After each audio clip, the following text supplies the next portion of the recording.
மாதாஜி ஸ்ரீரங்கம் எப்ப கிளம்புறோம் Mataji? 2 minutes. Radhika ma'am செங்காரன் Selvan பிரபு வந்தாச்சுல்ல? இன்னும் இல்ல. எப்போ போறாரு? He's in மாதாஜி ஸ்ரீரங்கம் எப்ப கிளம்புறோம் மாதாஜி? 2 minutes. 18 கிளம்பி 19th. மேம் எப்போ வந்தாச்சு? One second. எப்போ போறாரு? One second. He's in Mataji Srirangam எப்ப கிளம்புறோம் மாதாஜி? 18 கிளம்பி 19th. மேம் எப்போ வந்தாச்சு? ஒரு நிமிஷம். லைவ் போறதுனால எப்போ ஆகுது? ஒரு நிமிஷம். எக்கோ ஆகுது. ஸ்ரீரங்கம் வந்து ஸ்ரீரங்கத்துல இருந்து ஐ திங்க் நேத்து தான் அவங்க வந்து went to Rameswaram. Okay, now they are இன் ராமேஸ்வரம்.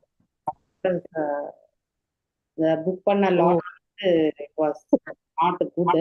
அதை ஃபுல்லாவே கேன்சல் பண்ணி அதுக்கப்புறம் இப்போ வேற இடத்துல நல்ல வேலை. ஆனா அதுக்கு டோக்கன் அட்வான்ஸ் வேற பே பண்ணி. மேம் எது நாட் குட்? ஐஸ்வர்யா டவர்ஸ். நான் அதான் சொன்னேன், அது பார்த்ததே இல்லைன்னு சொன்னேன்.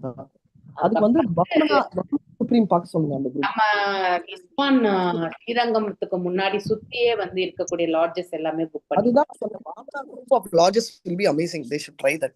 அது சொல்லி இருந்தா I would have sent the detail. No, I have only selected actually. யாரு ஸ்ரீவத்சங்கம் பிரபு, நந்தபுத்திர பிரபு எல்லாம் சேர்ந்து அங்க இருக்கக்கூடிய லாட்ஜஸ் வந்து செலக்ட் பண்ண. ஒன் மோர் திங், அதாவது பக்தி விகாஸ் மகாராஜ் இல்லையா அப்படின்னு ஒருத்தங்க இந்த எஸ்ஐடிசி மீட்டிங் கூட அவர் வர வேண்டி இருந்தது. கோயம்புத்தூர் இஸ்கான்ல அவர் நிறையவே ஆல்ரெடி ஒரு வாட்டி நம்ம மேங்களூர் இஸ்கானுக்கு வந்து நமக்கு பிரவோச்சன் கூட கொடுத்திருக்காரு. காலையில பாகவதம் கிளாஸ் கொடுத்திருக்காரு பக்தி விகாஸ் மகாராஜ். சேலம் மாதாஜி, சேலத்துலதான் முக்காசி இருப்பாரு. அப்படிங்களா? அவர் வந்து 6000 பேரு வந்து யாத்திரை பண்றாங்க. நாம ராமேஸ்வரம் போகும்பொழுது அங்க ஃபுல்லு லாட்ஜஸ் எல்லாமே புக் ஆயிடுச்சோம். Okay, 6000 devotees. ஓகே, 22nd இருந்து 26th வரைக்கும் அங்க இருப்பாங்களாம் அவங்க. ஸோ நாம அந்த மத்தியமான ஒரு இடத்துல 23rd வந்து நாம வி ஆர் இன் ராமேஸ்வரம். அதனால யாரெல்லாம் வந்து வரணுமா வேணாமா அப்படின்னு ஆலோசனை பண்ணிட்டு இருக்கவ எல்லாருமே தயவு செஞ்சு வரணுன்ற அந்த மைண்டை வந்து கொண்டு வந்துக்கோங்க. ஏன்னா ஒரு மகாராஜா வந்து தரிசனம் பண்றது அத்தனை மக்களை, ஏன்னா ஆந்திரால இருந்து 1500 டிவோட்டிஸ் ஆர் கம்மிங். ஆக்சுவலி நேத்து வந்து 1500 டிவோட்டிஸ் ஸ்ரீரங்கம் வந்திருக்காங்க. ஸ்ரீரங்கம் மட்டுமே 1 வீக் யாத்திரை வச்சிருக்காங்க அவங்க ஆந்திரால இருந்து. ஒன்லி ஸ்ரீரங்கம். தட் மீன்ஸ் ஸ்ரீரங்கமே வந்து நிறைய பார்க்கறதுக்கும் சேவிக்கிறதுக்கும் நிறைய இருக்கு அப்படிங்கிறது வந்து சொல்லப்பட்டிருக்கு. அதனால நம்ம இந்த ஆப்பர்ச்சுனிட்டியை வந்து நாம உபயோகப்படுத்தி ஒரு மகாராஜோட தரிசனத்தையுமே வந்து எடுக்கணும். அதனால யாரெல்லாம் வந்து வரணுமா வேணாமா அப்படின்னு யோசிச்சுட்டு இருந்தவங்க எல்லாருமே நம்ம கூட, அதாவது கொஞ்சம் ஏஜ்டா இருக்கிறவங்க வர மாதிரி இருந்தா வீட்டுல ஒருத்தவங்களை வந்து அழைச்சிட்டு வந்துருக்கோம். Okay, that will be always. Yeah, correct. Very ma'am அது சொல்லுங்க ma'am. Last time we had 35 elders இண்டிபெண்டன்ட்டா வந்தது.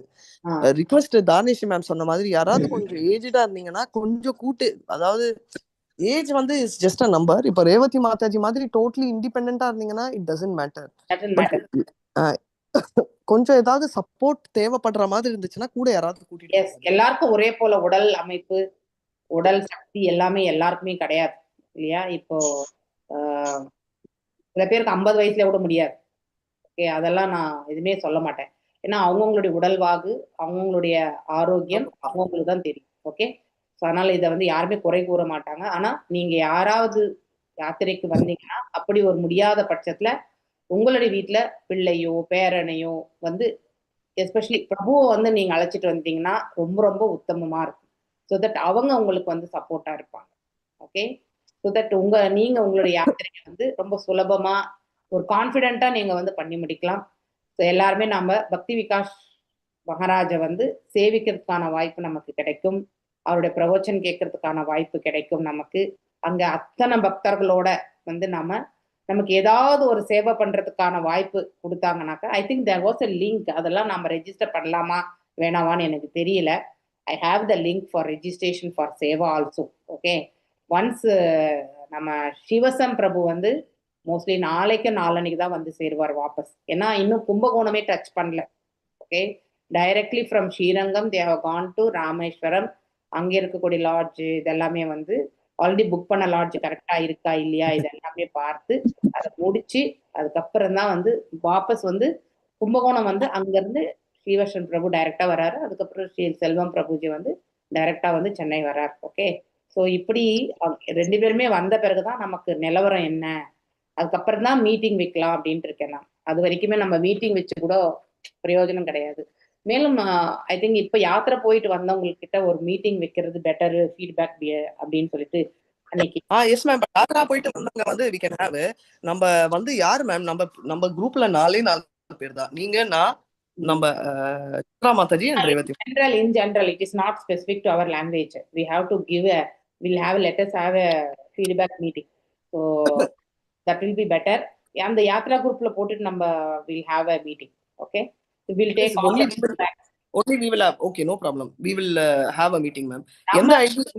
நம்ம டீம் நோ ப்ராப்ளம். ஏன்னா நம்ம டீம் ஆல்ரெடி இன்புட்ஸ் எல்லாமே தெரியும். இப்போ நீங்க, நானு, அடுத்து வந்து சித்திரலேகா மாதாஜி, ரேவதி மாதாஜி, வேற யார், அவ்வளவுதானே, அம்மா வந்துருதான். 5 people தான் தமிழ்ல. So basically நீங்க என்ன சொல்றீங்கன்னா யாத்ரா குரூப்ல போட்டு we request for a meeting அப்படின்னு சொல்லி we will call for a meeting. நீங்க வந்து ஏதாவது ஃபீட்பேக் சொல்லணும்னா you put it in the group itself. நம்ம தமிழ் யாத்ரா குரூப்ல போட்டுருங்க. I will take that inputs. I think Revathi Mataji anywhere, so அதனால அவங்கள நான் எதுவுமே கேட்கல. ஓகே, so நீங்க I think we will call for a Zoom meeting because that is only Zoom meeting only. அது நாமினிஸ்டர் பிரபு கூட கூப்பிடுங்கன்னு சொன்னாரு. அது கேட்டுக்கலாம், ஒரு தடவை கேட்டுட்டு we will do that. அது நம்ம பண்ணலாம். நம்ம வேணா நாளைக்கு வேணா, because you are also on travel na, அதனால இன்னைக்கு நாளைக்கு I am not having many meeting. வேணா Thursday we'll have one meeting. ஒரு 4 o'clock அப்படி நம்ம will have a meeting, so that we'll take all. Mataji, Hare Krishna Mataji. Parthasarathy பிரபு அவங்க மிஸ்ஸஸையும் கூப்பிட்டு பாருங்க. சித்ரா மாதாஜி ஒரே ஒரு செகண்ட் ஒரு டாபிக் முடிச்சுட்டு அதுக்கு வரலாம். சோ இப்போ வந்து அந்த மீட்டிங் போடுறது வந்து we will put மேம், நம்ம தாரணேஸ்வரி மேம் உங்க ஐடியா போட்டுறலாம். should we should take an okay from நாமினிஸ்டர் பிரபுல? இல்ல, அவர் தான் பண்ண சொன்னா. பார்த்து பிரபு கொடுத்தப்போ let Dharaneshwari only can do அப்படின்னு சொன்னார். ஓகே அவர் சொன்னார்ல மீட்டிங்ல. Okay so that I'll just inform him that we are having a meeting at 4 o'clock Thursday on feedback session at the same for further improvements அப்படின்னு சொல்லிட்டு இந்த which will be helping for the further improvements in the next yatra message him. Okay, அந்த மாதிரி வந்து பண்ணிக்கலாம். So this is one thing. Okay ma'am, I think if one more time confirmation Prabhuji கிட்ட பண்ணனா பண்ணிக்கோங்க. பட் ஆனா அவர் சொன்னாரு, நான் I will put a message in the group, நாளைக்கு பண்றேன், இன்னைக்கே வேண்டாம். So நாளைக்கு ma'am, not ma'am, நீங்க one second, you are going to put the message in the group and you go ahead and put ma'am. But you put in all the groups. Not all the groups. Yatra common group ஒண்ணே ஒன்னு இருக்கு இல்லையா, எல்லாரும் இருக்கிற group, அதுல okay put in that group. Only one group is sufficient actually. Yeah, no problem. Yeah, put that. That I told. I think those are, I think okay. Like Mataji, Revati Mataji, you also want to join and give feedback, no issues. Okay. இல்ல Tamil team கொஞ்சம் சைலண்டா இருங்க. ஏன்னா சித்ரலேகா மாதாஜி நீங்களே இப்ப உங்க complaint session ஆரம்பிச்சிட்டீங்கன்னா then it will become dilute. Ma'am, no need. அவங்கள வந்து நம்ம தமிழ் இதுலயே வந்து அவங்கள போட சொல்றேன் நான். நம்ம தமிழ் யாத்ரா குரூப்ல வந்து அவங்க டெக்ஸ்ட் பண்ணிட்டாங்கன்னா அதை நான் எடுத்துக்கிறேன். ஏன்னா அப்புறம் ஃபுல் அண்ட் ஃபுல் எல்லாரும் டைல்யூட் ஆகி போயிடும். அதனாலதான் நம்ம வந்து we will listen to others. நம்மளோட ப்ராப்ளம்ஸ் என்னன்றது நம்ம ஆல்ரெடி கேட்டுட்டோம் ரேவதி மாதாஜி கிட்டயும் சித்ரலேகா மாதாஜி கிட்டயும். So let's take one after the other அவங்களது feedback and that's a good idea. I have already heard from Parthasarathy Prabhu. Okay, very long back only he spoke to me actually. When we are in yatra only he spoke actually. Let him also join and give the feedback, not an issue. என்ன பொறுத்த வரைக்கும் I feel ma'am, instead of any leader summarizing, let the individual share. Yeah, we will individual. I don't want leads. I want only the yatra attending who want to. Okay, and then how I am affected under let them speak. Avladha we should it will be better. Right? Doing that in the sense reaching to the hotel, leaving from the hotel is their thing actually. Only thing if they எதுமே சொல்ல வேண்டாம், எதுமே நம்ம announce பண்ண வேண்டாம். What we will do is we will just tell thank you, sorry, and we will come out. We both will discuss. We will make a list to a Naminishra Prabhu. We will tell him point A, point B, point C, point 3. I'll note minutes of the meeting and I'll release the mail. அந்தே என்ன சொல்றீங்க? that. That is the safest. அவங்க கிட்ட எது சொன்னாலும் what they will come back is they will tell பாத்தீங்களா we are telling the problem and they are telling they will not even pick us ன்னு சொல்லிட்டு it will turn against us na, so we should not do that. So though, right? No, So in Vrindavan also we did same. We only reached out. understood. So we will not give our solution in the meeting, ma'am. We will only tell apologies. We will make a note of the list and then we will tell we will come back with solution which is more favorable for all ன்னு சொல்லிடலாம். அதுதான் best. Fine. Right. No problem. This is one. Second thing is, ma'am, any issue in this Srivatsa Prabhu and Selvam Prabhu also keep me informed. You know, I've just forwarded to Srivatsa Prabhu the whole range of hotels which I saw. Remember last time நீங்க சொன்னீங்கல்ல ட்ரிச்சி போய் பார்த்துட்டு வான். So அப்போ நான் மாமனார் lodge எல்லாம் visit பண்ணேன். எனக்கு இவங்க ஆல்ரெடி புக் பண்ணிட்டாங்கன்றதால I did not share. These are amazing lodges which are just 30 meters. Kumbakonam if you have you forward because Kumbakonam I don't have. ஏன்னா நம்ம போலான்னு பிளான் போட்டு போல.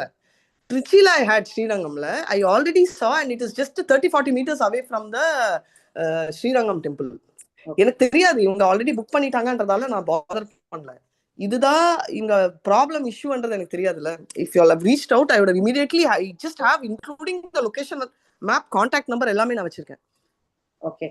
19th we are reaching, 20th full Srirangam, 21st morning we are leaving to Kumbakonam. Okay, 21st 19th also we are doing, right?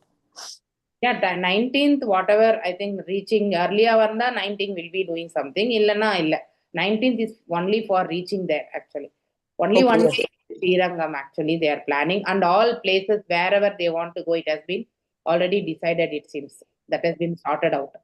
So Nandaputra Prabhuji has given the inputs for that finalization.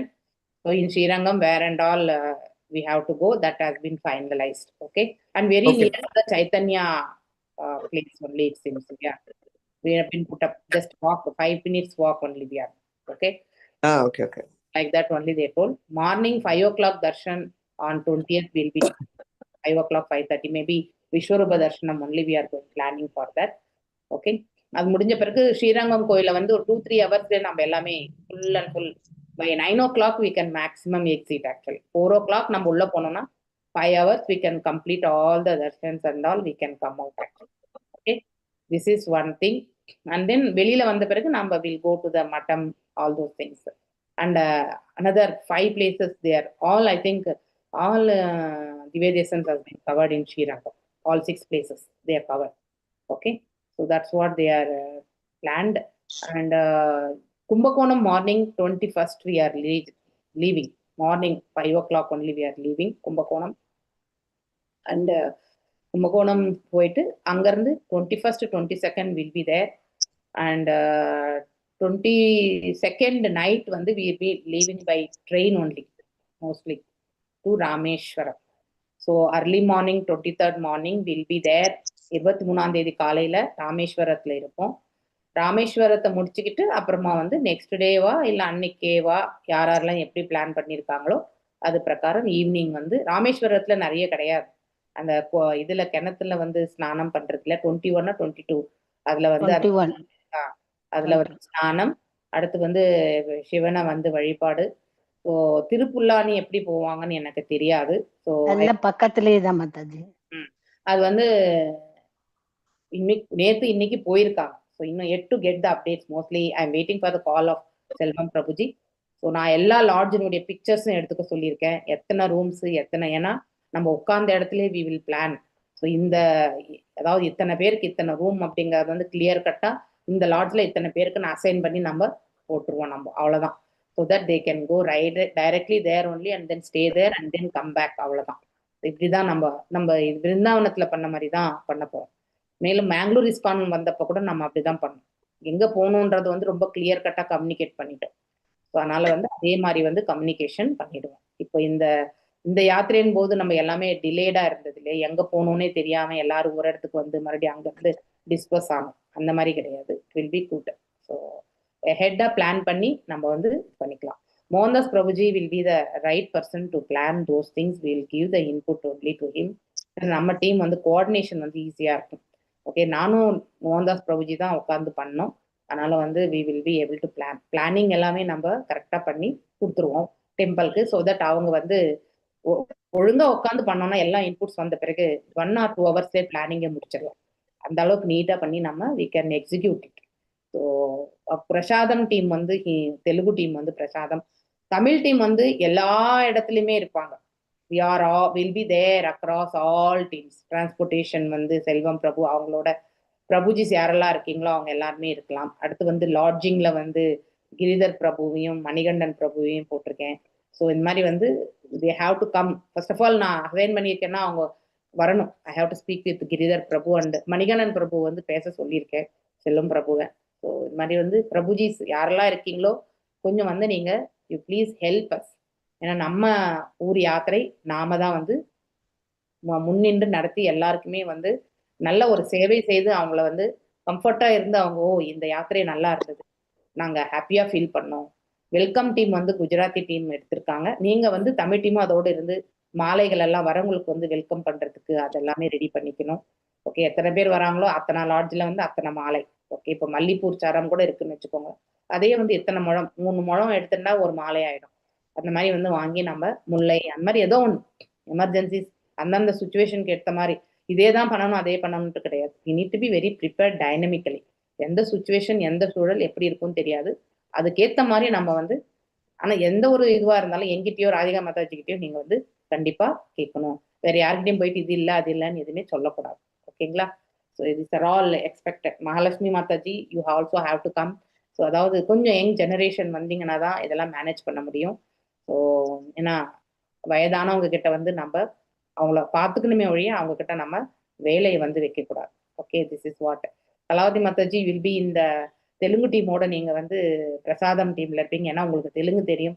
வேற யாருக்காவது தெலுங்கு தெரியும் வந்தாக்கா Kalavathi team Mataji கலந்துக்கோங்க. ஓகேங்களா? கலந்துக்கொண்டு அங்க தெலுங்கு டீமோட நீங்க coordinate பண்ணி பிரசாத விநியோகத்திற்கு நீங்க எல்லா சகாயம் பண்ணணும். ஓகே, கொஞ்சம் கொஞ்சம் ஹிந்தியும் தெரியும் Mataji. Fine fine fine, correct. ஓகேவா? ஸோ நாம இப்போ செஷனுக்குள்ள போகலாம். ஸோ யாத்திரையே நம்ம டெய்லி பேசிட்டு இருக்க முடியாது. We should go for the session. So ஜனவரி 19 அங்க வந்துடணும். ஓகே, எல்லாருமே 23 வந்து ராமேஸ்வரம் முடிச்சுட்டு ஒருவேளை 24 தான் அங்க கிளம்புற மாதிரி இருக்கும். ஸோ அதுக்கேற்ற மாதிரி நீங்க அங்கிருந்து டைரக்டா உங்க வீட்டுக்கு வர்றதுக்கு நீங்க எப்படி ட்ரெயின் டிக்கெட் புக் பண்ணிக்கணுமோ அது பண்ணிக்கோங்க. ஓகே, இட் இஸ் உங்க எல்லாருக்கும் இது அனௌன்ஸ்மெண்ட் ஆக்சுவல். ஓகே, ஸோ இன்னொரு 1 or 2 daysல எல்லா அனௌன்ஸ்மெண்ட்டுமே வந்துடும். ஆனால் இப்போ நான் ஹெட்ஸ்அப்பா உங்களுக்கு நான் சொல்றேன். ஓகே, ஸோ நாளை 18ஆம் தேதியே போக வேண்டியிருக்கும். 18 போயிட்டு 19 அங்கே எல்லாத்தையுமே சரிவர எல்லாம் பண்ணிட்டு ஸோ வரவங்களை எல்லாம் ரிசீவ் பண்றது. ஸோ மேலும் வந்து 24ஆம் தேதி தான் நான் அங்கிருந்து கிளம்புவேன். ஸோ அந்த மாதிரி ஆயிடும். ஓகே, எல்லாரும் கிளம்புன பிறகுதான் நான் கிளம்ப முடியும். எல்லாரும் வரத்துக்கு முன்னாடி நான் அங்க போய் சேரேன். நீங்க சீஃப் கெஸ்ட் மாதாஜி. நீங்க எல்லாம் இல்ல மாதாஜி, நான் தான் ஹோஸ்ட் பண்ணணும். அங்க வரவங்க எல்லாருமே நம்ம ரிசீவ் பண்ணி சர்வ் பண்ணணும். நீங்க இருந்தீங்கன்னா தான் எல்லாத்தையும் மெயின்டைன் பண்றதுக்கு ஒரு எல்லாரையும் ஆர்கனைஸ் பண்ண முடியும். ஆமா, அதனாலதான் வந்து போகிறோம். நம்ம மேஜர் டீச்சர்ஸ் யாரெல்லாம் கண்ட்ரிபியூட்டர்ஸா இருக்காங்களோ அவங்க எல்லாருமே 18th வரணும். நானும் ராதிகா மாதாஜி, உஷா மாதாஜி, செல்வம் பிரபு, ஸோ எல்லாருமே யாரெல்லாம் டீச்சர்ஸ் யாரா இருந்தாலுமே நீங்க கண்ட்ரிபியூஷன் பண்ணா நீங்க ப்ளீஸ் கம். மகாலட்சுமி மாதாஜி நீங்க 18th வர்றதுனாலும் வாங்குவோம். So that and all is not an issue. So ஆனா சேவைக்காக நம்ம எல்லாருமே அங்க இருக்கணும். So I am telling this. நீங்க அக்கார்டிங்லி நீங்க எல்லாம் பிளான் யார் சேவை பண்ண முடியும் பிசிக்கலி அப்படின்றவங்க வந்து 18th நீங்க வரலாம். ஆனா அது எங்கிட்ட முன்னாடியே சொல்லிடுங்க. அப்பதான் அதுக்கேற்ற மாதிரி அங்க அரேஞ்ச்மெண்ட்ஸ் எல்லாமே நம்ம பண்ணிக்க முடியும். சரிங்களா? இந்த வாட்டி நம்ம பக்தி விகாஸ் மகாராஜ் அவங்கள சேவிக்க போறோம். அவருடைய பிரசங்கத்தையும் கேட்கறதுக்கான வாய்ப்பு நமக்கு அதுவும் அந்த ஸ்தலத்துல இல்லையா யாத்த தாம்ல போயிட்டு நாம கண்டிப்பா பண்ண போறோம். ஓகே, ஹரே கிருஷ்ணா. 18 மாதாஜி. ஹரே கிருஷ்ணா மாதாஜி. ஹரே கிருஷ்ணா. ஹரே கிருஷ்ணா மாதாஜி. ஹரே கிருஷ்ணா. ஹரே கிருஷ்ணா மாதாஜி. ஹரே கிருஷ்ணா ஹரே மாதாஜி. கிருஷ்ணா மாதாஜி. பிரணாம்ஸ் மாதாஜி. பிரணாம் மாதாஜி. ஹரே ஹரே கிருஷ்ண மாதாஜி. வாழ்க வளமுடன் மாதாஜி. வாழ்க வளமுடன். ஜெய ராத மாதவ குஞ்ச பிஹாரி. ஜெய ராத மாதவ குஞ்ச பிஹாரி. ஜெய ராத மாதவ कुंज बिहारी जय राधा माधव कुंज बिहारी जय गोपी जन वल्लभा गिरिवरधारी जय गोपी जन वल्लभा गिरिवरधारी जय गोपी जन वल्लभा गिरिवरधारी जय गोपी जन वल्लभा गिरिवरधारी यशोदनन्दन व्रजजन रञ्जन यशोदनन्दन ब्रज जन रञ्जन यशोदनन्दन व्रजजन रञ्जन यशोदनन्दन ब्रज जन रञ्जन यमुनतीरा वनचारी यमुनतीरा वनचारी यमुनतीरा वनचारी यमुनतीरा वनचारी जय राधा माधव कुंज बिहारी जय राधा माधव कुंज बिहारी हरे कृष्ण कृष्ण कृष्ण हरे हरे हरे राम राम राम हरे हरे हरे कृष्ण कृष्ण कृष्ण हरे हरे हरे राम राम राम हरे हरे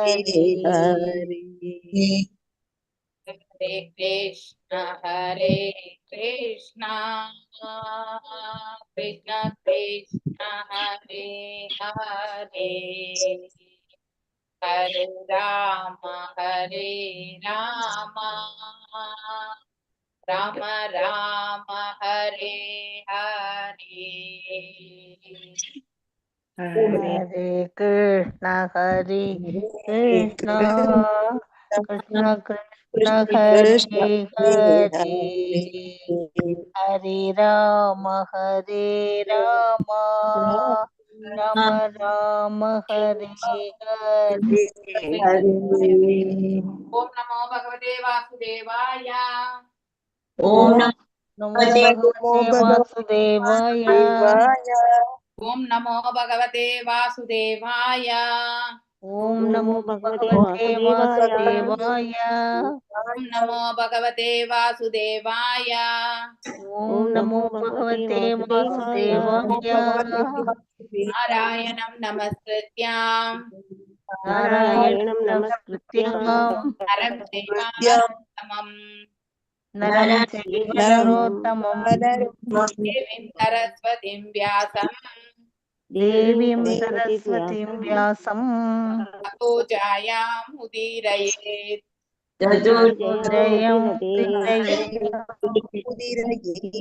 नष्टप्रायेषु आभद्रेषु नष्टप्रायेषु भद्रेषु नित्यं भागवत सेवया नित्यं भागवत सेवया भगवत्य उत्तमश्लोके भगवत्या श्लोके भवते नैस्तिके सत्य भवति नैष्ठिकी Reading from Bhagavatam, 4th canto, 30th chapter, 18th sloka. Vinita Kesavi Mataji, passing. ஒரு நிமிஷம்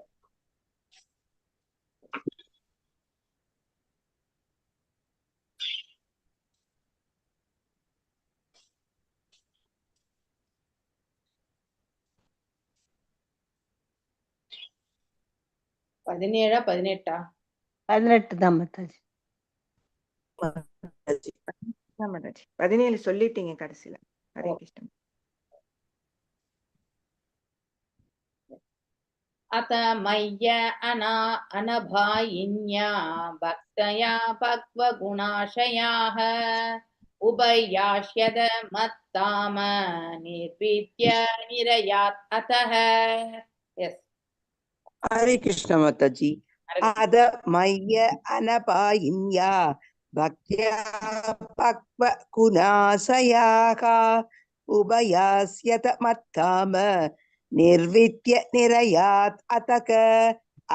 அதனால் மயி எனக்கு அனபாயின்யா எந்தவித மாற்றமுமின்றி பக்தியா பக்தி தொண்டினால் பக்வ குண உலக மாசிலிருந்து விடுதலை பெற்று ஆசையா உங்கள் மனதினை உபயாசியத நீங்கள் அடைவீர் மத்தாம எனது இருப்பிடத்தை நிர்வித்ய முற்றிலும் பற்றறுத்து நிறையாத் உலக வாழ்க்கையிலிருந்து அத இவ்வாறு. மொழிபெயர்ப்பு அண்ட் பொருளுரை பை ஸ்ரீல பிரபுபாதாக்கு ஜாய். மொழிபெயர்ப்பு. அதன் பிறகு நீங்கள் எனது பக்தி துண்டில் எந்தவித மாறுபாடுமின்றி வளர்ச்சி பெற்று பௌதீக மாசுக்கள் அனைத்திலுமிருந்து விடுதலை பெறுவீர். அப்போது நீங்கள் சொர்க்கலோகம் என்றும் நரகலோகம் என்றும் சொல்லப்படுபவற்றிலுள்ள அனைத்து இன்பங்களின் மீதும் முற்றிலும் பற்றறுத்து வீடு வேறு பெற்று முழுமுதற் கடவுளாகிய என்னை அடைவீராக. பொருளுரை. பகவானின் கருணையினாலேயே பிரச்சேதார்களுக்கு சிறப்பு வசதிகள் அளிக்கப்பட்டன. அவர்கள் பல லட்சம் ஆண்டுகள் வசதிகளை அனுபவித்து மகிழ்ந்து வாழ முடியும் என்ற போதிலும் அவர்கள் பகவானின் உன்னத அன்பு தொண்டிலிருந்து கடைசி வரை விலகிச் செல்ல மாட்டார்கள். இவ்வாறு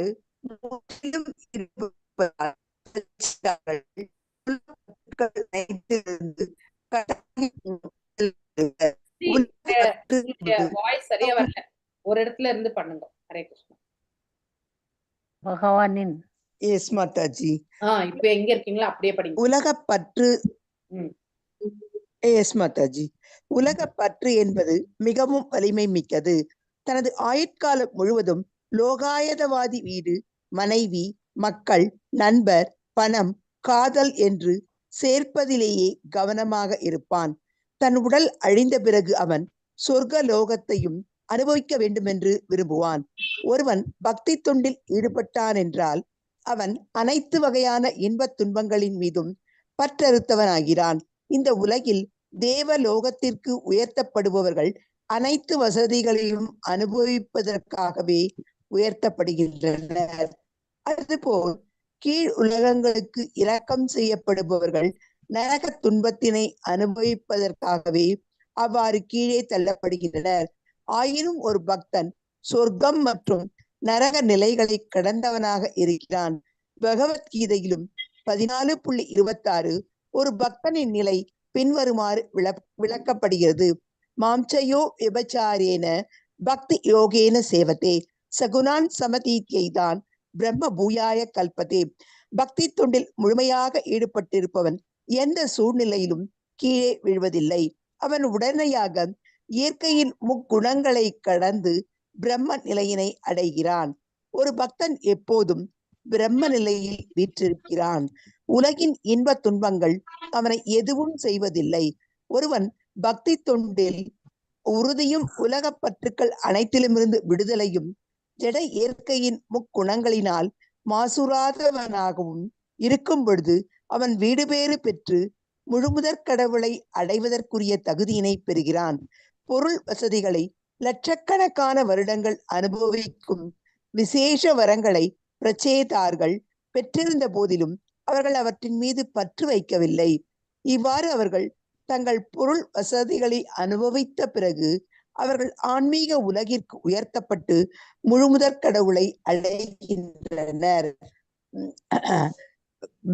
பக்வ குணாசயாகா என்னும் வார்த்தை மிகவும் முக்கியத்துவம் உடையதாகும். இதன் பொருள் பக்தி தொண்டினால் ஒருவன் ஜட இயற்கை குணங்களின் பாதிப்பினை நீக்கிக் கொள்ளும் திறனை பெறுகிறான் என்பதாகும். ஜட இயற்கையின் முக்குணங்களினால் ஒருவன் பாதிக்கப்படும் வரை அவன் முழுமுதற் கடவுளை அடைய முடியாது. பிரம்மலோகம் தொடங்கி நரகலோகம் வரை மண்ணில் உள்ள அனைத்து உலகங்களும் ஒரு பக்தன் இருப்பதற்கு உரிய இடங்கள் அன்று. பதம் யத் விபதாம் ந தேஷாம். எடுத்து வைக்கும் ஒவ்வொரு அடியிலும் ஆபத்து நிறைந்திருக்கும் இடம் நிச்சயம் வசதியான இடமாக இராது. எனவேதான் கீதை கூறுகிறது, ஆ பிரம்ம புவனால் லோகாகா புனர் ஆவர்தினோர்ஜுன மாம் உபேத்தியது கௌந்தேய புனர் ஜன்மன வித்யதே. 8.16 ஸ்லோகம். தேவலோகத்திலிருந்து பாதாள லோகம் வரை எல்லா உலகங்களும் பிறப்பு இறப்பின் துன்பம் உடையன. ஆனால் குந்தியின் மைந்தனே, எனது இருப்பிடத்தை அடைந்தவன் மீண்டும் பிறப்பதில்லை. அதனால் மிக உயர்ந்த உலகமான பிரம்ம லோகத்திற்கு உயர்த்தப்படுவதனால் கூட ஒருவனுக்கு எந்த நன்மையும் விளைந்து விடப் போவதில்லை. மாறாக ஒருவன் பகவானின் உலகிற்கு உயர்த்தப்பட்டால் அவன் இந்த உலகிற்கு மீண்டும் திரும்பி வருவதில்லை. Hare Krishna Mataji. Thank you Mataji. Thank you Mataji. Correct.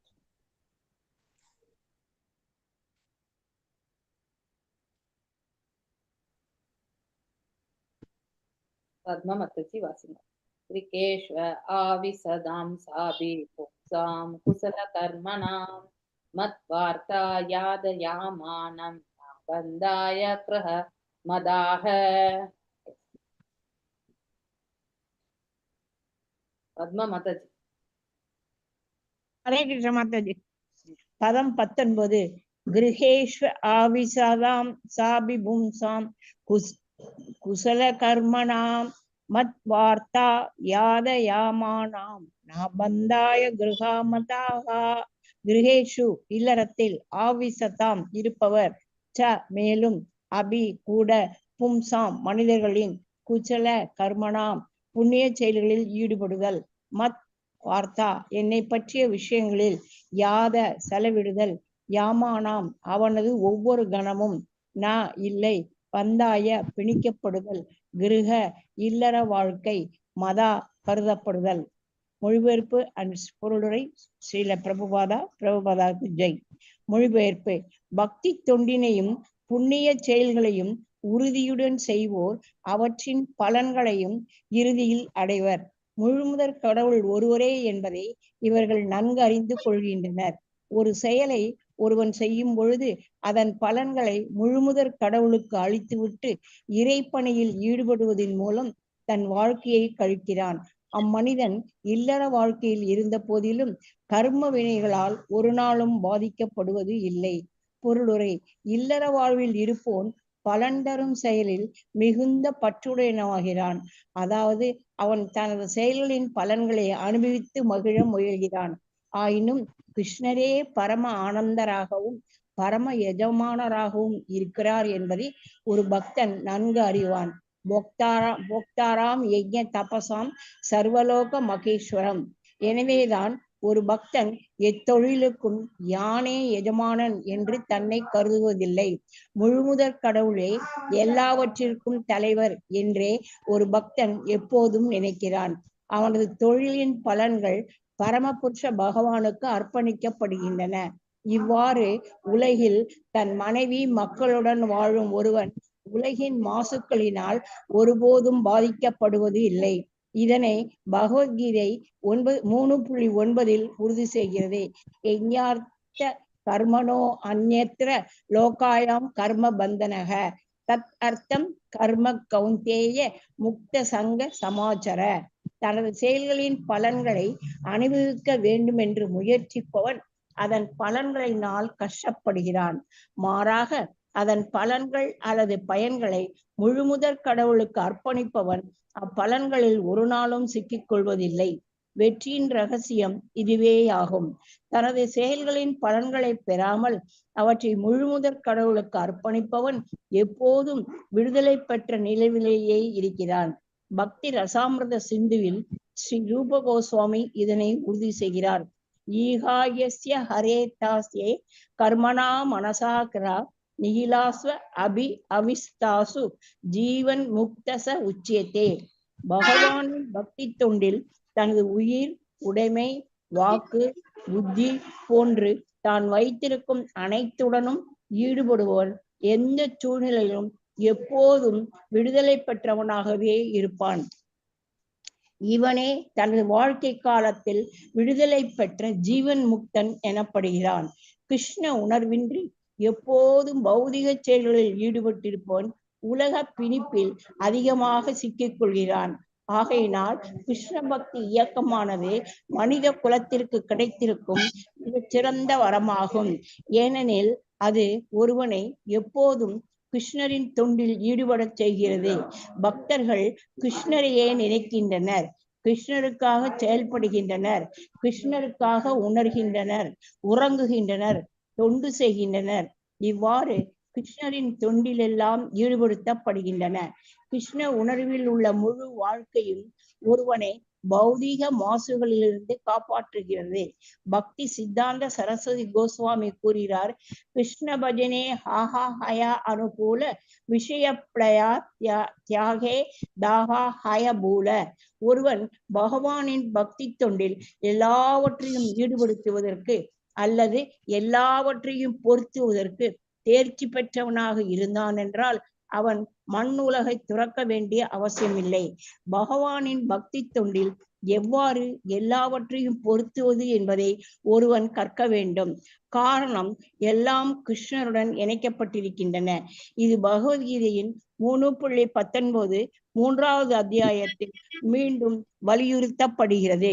தஸ்மாத் அசக்த சததம் காரியம் கர்ம சமாச்சார அசக்தோகி ஆச்சரன் கர்ம பரம் ஆப்னோதி பூருஷக. ஆகையினால் ஒருவன் ஒரு செயலின் பலன் மீது பற்றின்றி கடமையின் பேரிலேயே செயல்பட வேண்டும். பற்று நீக்கி செய்யப்படும் ஒருவன் பரம்பொருளை அடைகிறான். பகவத்கீதையின் 3ஆம் அத்தியாயம் புலனுகர்ச்சி நோக்கத்திற்காக செய்யப்படும் உலக செயல்கள் மற்றும் பரமபுருஷ பகவானை திருப்திப்படுத்தும் செயல்கள் போன்றவற்றையே பேசுகிறது. இதன் முடிவு இவை இரண்டும் ஒரே தன்மையுடன அல்ல என்பதே. புலனுகர்ச்சிக்கான செயல்கள் உலகத்தோடு நம்மை பிணித்து விடுகின்றன. ஆனால் கிருஷ்ணரின் திருப்திக்கான செயல்கள் வீடுவேற்றுக்கு காரணமாகின்றன. எவ்வாறு ஒரே செயல் தலைப்படுவதற்கும் விடுதலை பெறுவதற்கும் காரணமாகிறது என்பதை பின்வருமாறு விளக்கலாம். திரட்டுப்பால், பாயசம் போன்ற பாலினால் செய்யப்பட்ட உணவு வகைகளை அதிகமாக உண்பதினால் ஒருவனுக்கு அஜீரணம் ஏற்படலாம். ஆயினும் அந்த அஜீரணம் அல்லது வயிற்றுப்போக்கு பாலினால் செய்யப்பட்ட மற்றொரு பொருளான தயிரில் உப்பும் மிளகுத்தூளும் கலந்தது. அஜீரணம் அல்லது வயிற்றுப்போக்கினை உடனே தடுத்து நிறுத்தும் மருந்தாகிறது. அதாவது பால் படுபொருள் அஜீரணத்திற்கு காரணமாக இருப்பினும் பால் தொடர்பான மற்றொரு பொருள் அந்நோயினை நீக்கும் மருந்தாகிறது. முழுமுதற் கடவுளின் அருளினால் பொருள் வளம் பெற்ற ஒருவன் அவ்வளத்தினை தான் கட்டுப்படுவதற்கு காரணம் என்று நினைக்க கூடாது. பக்குவமடைந்த பக்தன் ஒருவன் செல்வத்தில் திளைத்தாலும் அவன் அதனால் பாதிக்கப்படுவதில்லை. ஏனெனில் அந்த வளத்தினை பகவானின் பக்தி தொண்டுக்கு எப்படி பயன்படுத்தலாம் என்பதை அவன் நன்கறிவான். பிருத்து மகாராஜா, பிரகலாத மன்னர், ஜனகர், துருவன், வைவஸ்தமனு, மகாராஜா இஷ்வாகு போன்று பல அரசர்கள் இருந்தனர். இம்மன்னர்கள் அனைவரும் சக்கரவர்த்திகள் என்பதோடு முழுமுதற் கடவுளினால் விசேஷமாக கருணை செய்யப்பட்டவர்களும் ஆவர். ஒரு பக்தன் பக்குவம் பெறவில்லை எனில் அவனிடமுள்ள வளங்களை இறைவன் எடுத்துக்கொள்வார். இக்கொள்கையானது முழுமுதற் கடவுளினால் யஸ்யாகம் அனுகிரகசாமி அரிஷே தத் தனம் சனைக. எனது பக்தனின் வளங்கள் அனைத்தையும் எடுத்துக்கொள்வதன் மூலமே எனது முதல் கருணை அருளப்படுகிறது. பக்தி தொண்டுக்கு தீங்கு விளைவிக்கும் பொருள் வளம் பகவானால் திரும்பவும் எடுத்துக்கொள்ளப்படுகிறது. மாறாக பக்தி தொண்டில் பக்குவமடைந்த பக்தனுக்கு பௌதீக வசதிகள் அனைத்தும் அளிக்கப்படுகின்றன. Hare Krishna Mataji. Thank you. Thank you Mataji, thank you. Hare Krishna. Prema Mataji, இந்த ஒரு ஸ்லோகம் வாசிங்க. எனக்கு ஆனா இது எக்ஸ்பிளனேஷன் முடியுமான்னு தெரியாது. நீங்க கையை ஒருத்திருக்கனால வாசிக்க சொல்லுங்க. நவ்யவத் ஹிருதயே ஞானோ பிரஹமைதத் பிரம்மவாதிபிஹி நா முஹ்யந்தி நா சோஷந்தி न हृष्यन्ति यदो कदाः. யார் மாதாஜி? நீங்க தான் பிரேமா மாதாஜி. நவ்ய நவ்ய நவ்யவத்ருதயே யஜ்ஞோ பிரம்மதை பிரம்மவாதிபிः ந முஹ்யந்தி ந சோஷந்தி ந ஹ்ருஷ்யந்தி யதோ கதாः. நவ்யவத் எப்போதும் புத்துணர்ச்சி வளர்ச்சி பெறுதல். ஹிருதயே இதயத்தில். யத் போன்ற.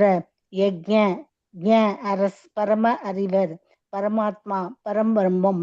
ஏதத் இந்த பிரம்மவாதிபிகி முழு பெயரில் பிரிவினால். ந இல்லை. முஹ்யந்தி குழப்பமடைதல். ந இல்லை. சோசந்தி சோகம். ந இல்லை. ஹ்ருஹ்யந்தி ந சந்தோஷம். எத எப்பொழுதும். கதாகா அடையப்பெற்றது. மொழிபெயர்ப்பு. பக்தி தொண்டுகளில் எப்போதும் பொருளுரை மொழிபெயர்ப்பு ஸ்ரீல பிரபுபாதாக்கு ஜெய். எப்போதும் ஈடுபட்டிருப்பதினால் பக்தர்கள் அனைத்து செயல்களிலும் புதுமையும் புத்துணர்ச்சியும் பெறுகின்றனர். பக்தர்களின் இதயத்தில் உள்ள எல்லாம் அறிந்த பரமாத்மா எல்லாவற்றிலும் புத்துணர்ச்சியினை அதிகரிக்க செய்கிறார். இதுவே முழு மெய்ப்பொருளின் பிரிவினால் ஆன பிரம்ம நிலை என்றறியப்படுகிறது. இப்படிப்பட்ட விடுதலை நிலையில் பிரம்மபூத ஒருவன் குழப்பமடைவதில்லை. அத்தோடு ஒருவன் அனாவசியமான துக்கமோ அல்லது மகிழ்ச்சியோ அடைவதும் இல்லை. இது பிரம்மபூத நிலையினால் ஏற்படுவதாகும். பொருளுரை. பக்தி தொண்டில் பல்வேறு வழிகளில் வளர்ச்சி பெறுவதற்காக இதயத்தில் இருக்கும் பரமாத்மாவினால் ஒரு பக்தன் தூண்டப்படுகிறான். ஒரு பக்தன் சலிப்படைவதோ அல்லது ஒன்றையே செய்வதனால் வெறுப்படைவதோ இல்லை.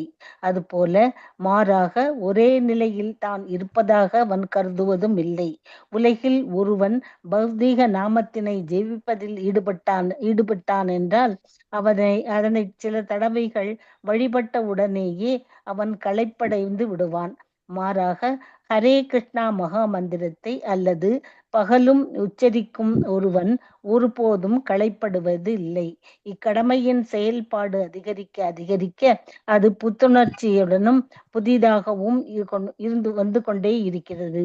ஸ்ரீல ரூப கோஸ்வாமி கோடிக்கணக்கான காதுகளும் நாக்குகளும் கிடைக்கப்பட்டால் ஹரே கிருஷ்ணா மகா மந்திரத்தை உச்சரிப்பதால் ஆன்மீகமாக இன்பத்தினை தன்னால் அனுபவிக்க முடியும் என்று கூறுகிறார்.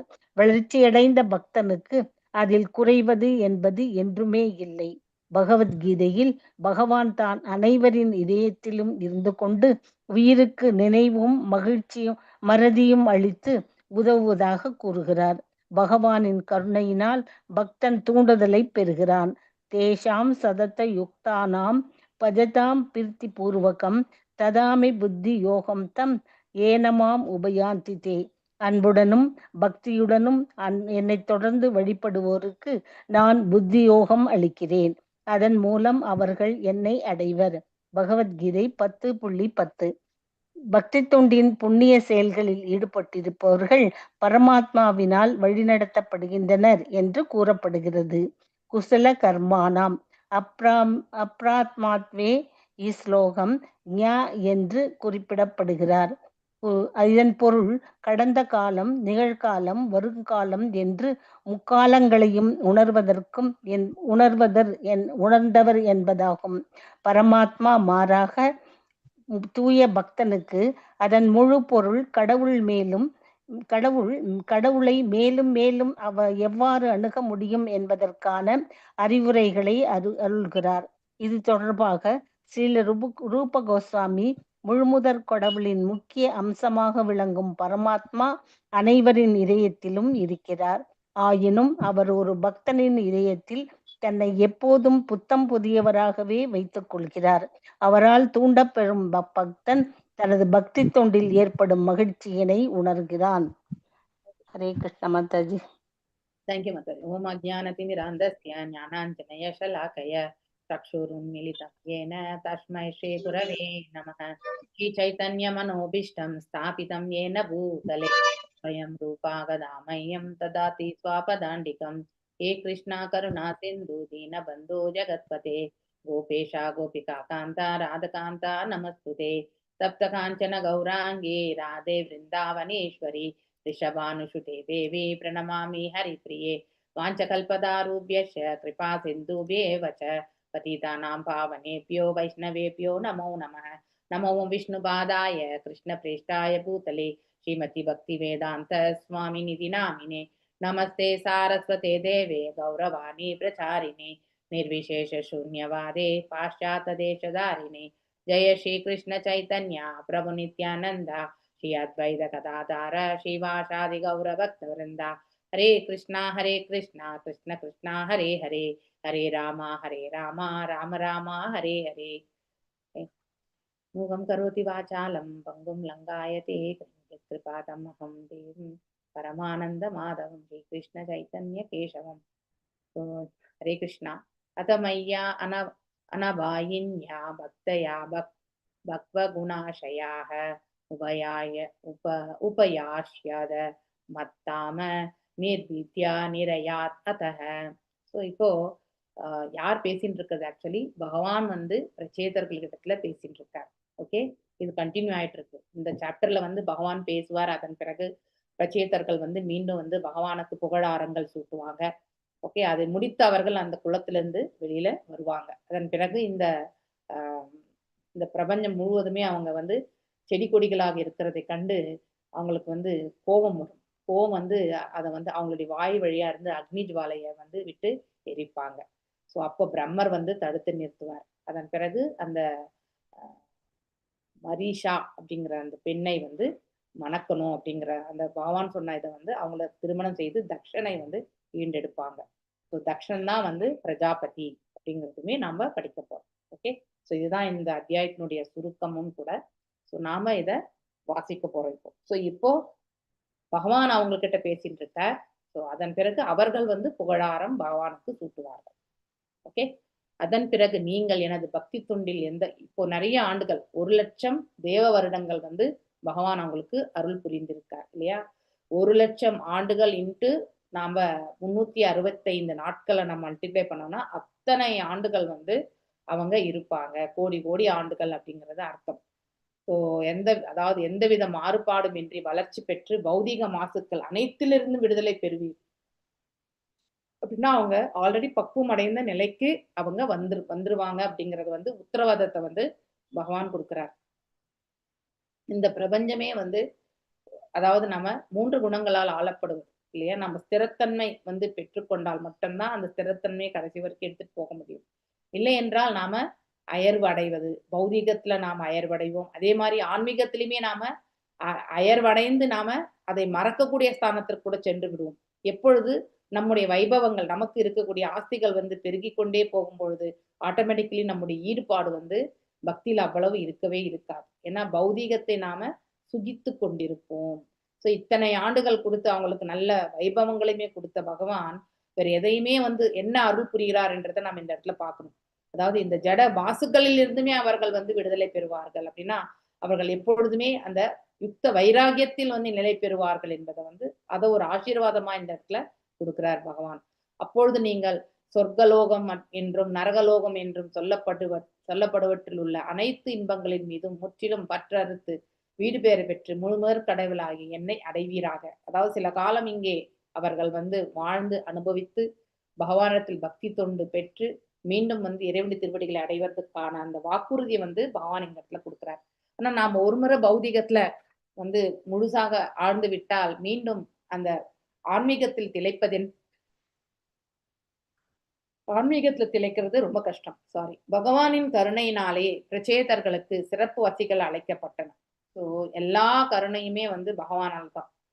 அவர்கள் பல லட்ச ஆண்டுகள் வசதிகளை அனுபவித்து மகிழ்ந்து வாழ முடியும் என்ற போதிலும் அவர்கள் பகவானின் உன்னத அன்பு தொண்டிலிருந்து கடைசி வரை விலகி செல்ல மாட்டார்கள். ஏன்னா அந்த உத்தரவாதத்தை பகவான் அவங்களுக்கு கொடுத்திருக்காரு. ஸோ எப்பவுமே இறைவனை எண்ணிக்கொண்டு ஆற்றக்கூடிய அந்த பக்குவத்தை வந்து கொடுத்திருக்காரு. இவ்வாறு முற்றிலும் ஈடுபட்டிருப்பதால் பிரச்சேதர்கள் உலக பற்றுகள் அனைத்திலிருந்தும் கட்டாயம் விடுதலை பெறுவர். ஸோ இந்த உத்தரவாதம் இறைவனால் அவங்களுக்கு வழங்கப்பட்டிருக்கு. உலக பற்று என்பது மிகவும் வலிமை மிக்கது, ரொம்ப ஸ்ட்ராங் இந்த பிரகிருதி இல்லையா?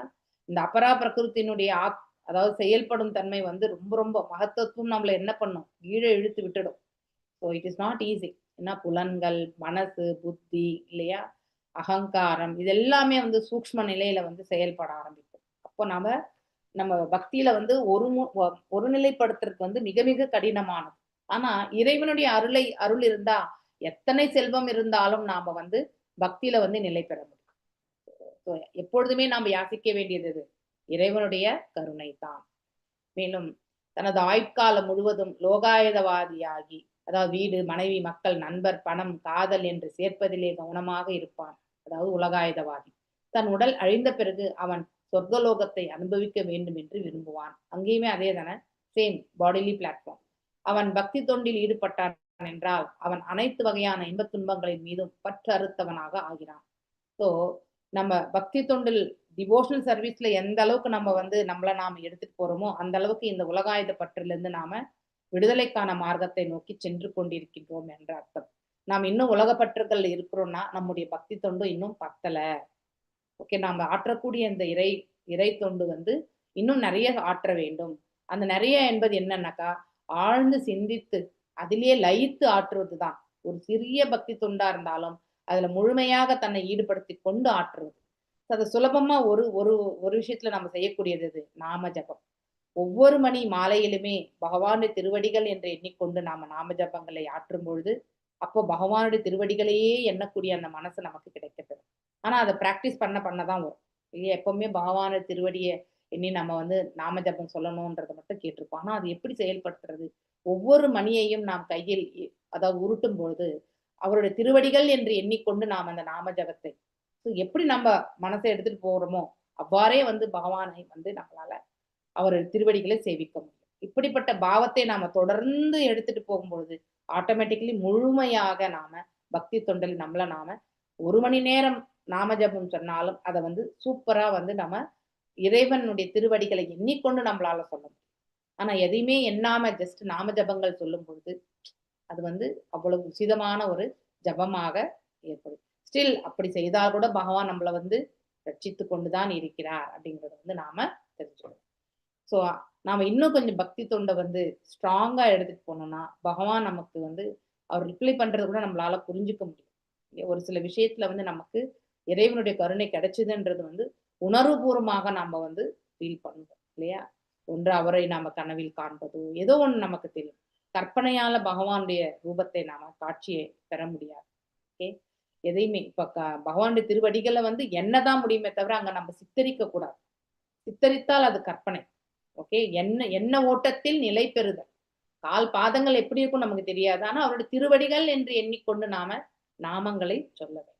ஓகே, ஹரே கிருஷ்ணா. மேலும் இந்த தீட்சை பெற்றவங்களதெல்லாம் பாத்தீங்கன்னாக்கா முதல் 8 மணிகள் வந்து அஷ்டசக்கீஸுடைய இது அவங்களே எண்ணிக்கொண்டு அதை சொல்லலாம்.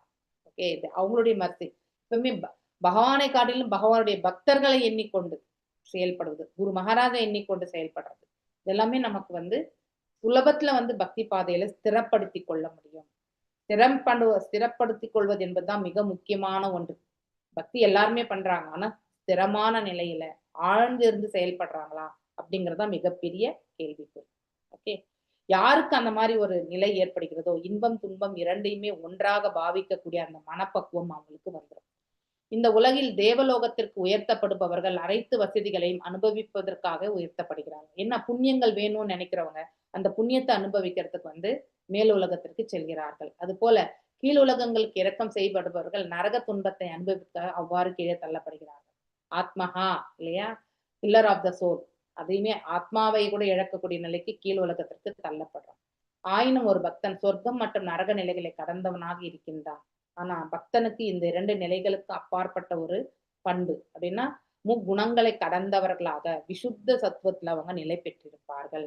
பகவத்கீதையில வந்து 14.26 ஸ்லோகம் என்ன சொல்றாங்கன்னாக்கா, மாம்சையே அவ்யஜாரினே பக்தி யோகேன சேவதே சகுணான் சமதீத்யான் பிரம்ம பூயாய கல்பதே. அதாவது பக்தி தொண்டில் முழுமையாக ஈடுபட்டிருப்பவன் எந்த சூழ்நிலையுமே கீழே விழுவது கிடையாது இல்லையா. ஏன்னா பிரம்ம பூயாய கல்பத்தே, அதாவது அவன் வந்து முக்குணங்களை கடந்து பிரம்ம நிலையினை வந்து அடைகிறான். அப்படிப்பட்டவன் வந்து உடனடியாக இந்த இயற்கையினுடைய 3 குணங்களை கடந்து சுத்த சத்துவ நிலையில போயிட்டு, அதாவது விசுத்த சத்துவம் அந்த நிலையை போய் அவன் அடைகின்றான். ஒரு பக்தன் எப்பொழுதும் பிரம்மனில் வீற்றிருக்கின்றான். ஸோ அதாவது பக்தனுடைய நிலை என்னன்னா, எப்பொழுதும் சதா சர்வ காலம் இறைவனை எண்ணிக்கொண்டிருக்கின்றான் என்றால் அவன் பிரம்ம நிலையில் இருக்கின்றான் என்று பொருள். Fixing the mind. பிரம்மம் என்றால் என்ன? ஆக்சுவலி பிரம்மம் என்றால் நாம மனதை வந்து ஒருநிலைப்படுத்தி ஒன்றின் மீது லயிப்பதுதான் வந்து பிரம்மம். அதை ஸ்திரப்படுத்திக் கொள்கிறோம். ஆனா அந்த ஒன்று எது? இறைவனுடைய திருவடி. ஒரு ஒரு மனிதனால், ஒரு பக்தனால் எப்பொழுதும் இறைவனுடைய திருவடிகளை எண்ணக்கூடிய மனது கிடைக்க பெற்றால் அவன் பிரம்ம நிலையை அடைந்திருக்கின்றான் என்று பொருள். உள்ளதை உள்ளபடி காணக்கூடிய பக்குவம் அத்தகைய நபருக்கு கண்டிப்பாக கிடைக்க பெறுவார்கள். உலக இன்ப துன்பங்கள் எதுவும் அவனை செய்வது கிடையாது. இன்பம் இருந்தாலும் அதை கண்டு அவன் வந்து ஏற்றம் கொள்வதும் கிடையாது, துன்பம் இருந்தாலும் அவன் துவண்டு போவதும் கிடையாது. இரண்டையுமே சமமாக பாவிக்கக்கூடிய ஒரு பக்குவத்தை அவன் வந்து பெற்றிருப்பான். ஒரு பக்தி தொண்டில் உறுதியும் உலக பற்றுக்கள் அனைத்திலிருந்து விடுதலையும் ஜட இயற்கையின் முக்குணங்களால் மாசுராதவனாகவும் இருக்கும் பொழுது அவன் வீடு பேறு பெற்று முழுமுதற் கடலை அடைவதற்குரிய தகுதியை பெறுகிறான். குவாலிஃபிகேஷன் இல்லையா? அதாவது ஒருவன் பக்தி தொண்டில் உறுதி ரொம்ப ஸ்ட்ராங்கா இருக்கிறது இல்லையா? மேலும் அந்த பக்தி தொண்டில ஸ்ட்ராங்கா இருக்கும்போது உலக பற்றுக்கள் அது குவைட் ஆப்போசிட். நம்ம ஸ்ட்ராங் இல்லாம போறதுக்கான காரணம் என்ன? உலக பற்றுகள் மீது நமக்கு ஈடுபாடு ஏற்படும் பொழுது நம்ம ஸ்ட்ராங்கா இருக்க முடியாது. ஆனா அதே பக்தி தொண்டில ஸ்ட்ராங்கா நிற்கும் பொழுது உலக பற்றுகள் மீது நமக்கு அறவே வந்து ஈடுபாடு இருக்காது. அப்ப இந்த 3 குணங்களையுமே கடந்தவனாக அவன் இருப்பான். சோ அவன் இங்கே வாழும் பொழுதே அவன் வந்து விடுதலை பெற்ற ஒரு ஆத்மாவாக இருப்பான். தன்னிலையை உணர்ந்திருப்பான். அவனுக்கு குழப்பம், கலக்கம் இதெல்லாம் எதுவுமே இருக்காது. ஓகே. ஒரு பொருள் வசதிகளை லட்சக்கணக்கான வருடங்கள் அனுபவிக்கும் விசேஷ வரங்களை பிரச்சேதர்கள் பெற்றிருந்த போதிலும் இல்லையா, பல லட்சம் ஆண்டுகள் பெற்றிருந்த போதிலும் அவர்கள் அவற்றின் மீது பற்று கொள்ளவில்லை. ஏன்னா அந்த நிலையை அவர்கள் ஆல்ரெடி கடந்தாச்சு இல்லையா? ஒரு முறை நம்ம வந்து இந்த பற்றற்ற நிலைக்கு நம்ம மாறிட்டோம்னா மீண்டும் அந்த பற்றுடையதன் தன்மைக்கு நமக்கு அவ்வளவு சுலபத்தில் நம்மளால ஏத்துக்க மாட்டோம். ஏன்னா இவ்வளவு ஒரு கான்செப்டை வந்து ஏத்துண்ட பிறகு இனிமே வந்து இவ்வளவு நாள் நம்ம படிச்சோம், இவ்வளவு நாள் நம்ம கேட்டோம், இனிமே இது தேவையில்லைன்ற ஒரு உணர்வு வந்த பிறகு மீண்டும் அதுவே திணிச்சாக்கா அது எக்ஸ்ட்ராவா நம்ம வந்து ஏத்துக்கிறோம், இதை நமக்கு பந்தப்படுத்தும்ன்ற அந்த உணர்வு வந்து ரொம்பவுமே அழகா புரிஞ்சிருப்பாங்க. அதனால பந்தத்தை ஏற்படுத்தக்கூடிய எந்த ஒரு வஸ்து மீதுமே, பௌதீக வஸ்து மீதுமே ஒரு பக்தன் வந்து ஈடுபாடு கொள்வது கிடையாது. அதை உபயோகப்படுத்தினாலும் நிமித்த மாத்திரமே உபயோகப்படுத்துவான். சோ அந்த ஒரு பக்குவத்தை அவன் பெற்றிருப்பான். இவ்வாறு பிரச்சேதர்களுடைய மனநிலை இருந்ததாக இந்த வியாக்கியானத்துல நம்ம ஸ்ரீல பிரபுபாதர் அவர்கள் நமக்கு எடுத்துரைக்கிறார். இவ்வாறு அவர்கள் தங்கள் பொருள் வசதிகளை அனுபவித்த பிறகு அவர்கள் ஆன்மீக உலகிற்கு உயர்த்தப்பட்டு முழுமுதற் கடவுளை அடைகின்றனர் என்றத வந்து இந்த இடத்துல அழகா சொல்லப்படுது. பக்வ குணாஷயா, அதாவது இந்த பக்வ குணாஷயா அப்படிங்கிறது வந்து இந்த இடத்துல சொல்ல பக்வ குண, அதாவது உலக மாசுகளிலிருந்து விடுதலை. அதாவது தன்னுடைய மனதை, வார்த்தை மிகவும் முக்கியத்துவம் வாய்ந்ததாக இந்த ஸ்லோகத்தில் சொல்லப்பட்டிருக்கு. இந்த பொருள் என்னன்னாக்கா, பக்தி தொண்டில் ஒருவன் ஜட இயற்கை குணங்களின் பாதிப்பினை நீக்கிக் கொள்ளும் திறனை பெறுகிறான். 100%. நம்ம எப்படி பௌதிக பந்தத்திலிருந்து நம்ம விடுதலை பெறணும் அப்படின்னு நினைக்கிறோம்ல, அந்த விடுதலை பெறதுக்கான முயற்சி நம்ம எடுக்க வேண்டாம். உள்டாவா நாம என்ன பண்ணலாம், நாம பக்தியில நம்ம ஈடுபடுறது இல்லையா? ஒரு கோயில்ல போயிட்டு நம்ம வந்து பக்தி தொண்டுக்காக ஒரு மாலையை தொடுத்து கொடுக்கறது, ரெகுலர் கன்சிஸ்டண்டா பண்ணணும். ஓகே, கண்டினியூஸா இன்னைக்கு போயிட்டு நாளைக்கு நின்றுடக்கூடாது. அப்போ நமக்கு என்ன ஆகும்னா எண்ண ஓட்டங்கள்ல வந்து மாற்றத்தை வந்து ஏற்படுத்தி கொடுக்கும். ஓகே, ஆனா அதே நம்ம அன்றாடம் அந்த காலகட்டத்துல போய் நம்ம செய்யும் பொழுது இந்த உலக பற்றுல இருந்து நம்ம சுலபமா வெளியே வந்துடலாம். ஓகே, ஸோ நம்ம யாருமே வெறுப்போட நம்ம பார்க்க மாட்டோம். அன்பு கொண்டு நோக்கக்கூடிய அந்த மனசும் நமக்கு கண்டிப்பா வரும். ஆனா பக்தர்களுக்கு இடையிலேயே அது அவ்வளவு சுலபத்துல வந்து வரவே வராது. It will take time. ஏன்னா ஒரு பக்தர் புரிந்து கொள்ளக்கூடிய விதம் இன்னொரு பக்தருக்கு இருக்காது இல்லையா? ஏன்னா ஒருத்தருடைய பக்குவம் இன்னொருத்தருக்கு கண்டிப்பா இருக்காது. அதனால அதிகமான பக்குவம் கொண்டவர்கள் அதிகமான கருணையை கொடுத்து குறைவான பக்குவம் கொண்டவர்களை வந்து வழி நடத்தி செல்லணும். அதுதான் ரொம்ப ரொம்ப முக்கியம். அப்போ அந்த பக்தி சாது சங்கமே வந்து ஒரு நல்ல ஒரு அமைதியான முறையில இட்டு செல்லப்படும். ஆனா அதிகமான உணர்வை பெற்ற ஒரு பக்தன் அதை வந்து பேலன்ஸ் பண்ணாம போயிட்டாங்கன்னாக்கா ஃபுல் டிஸ்டர்பன்ஸ் ஆயிடும்.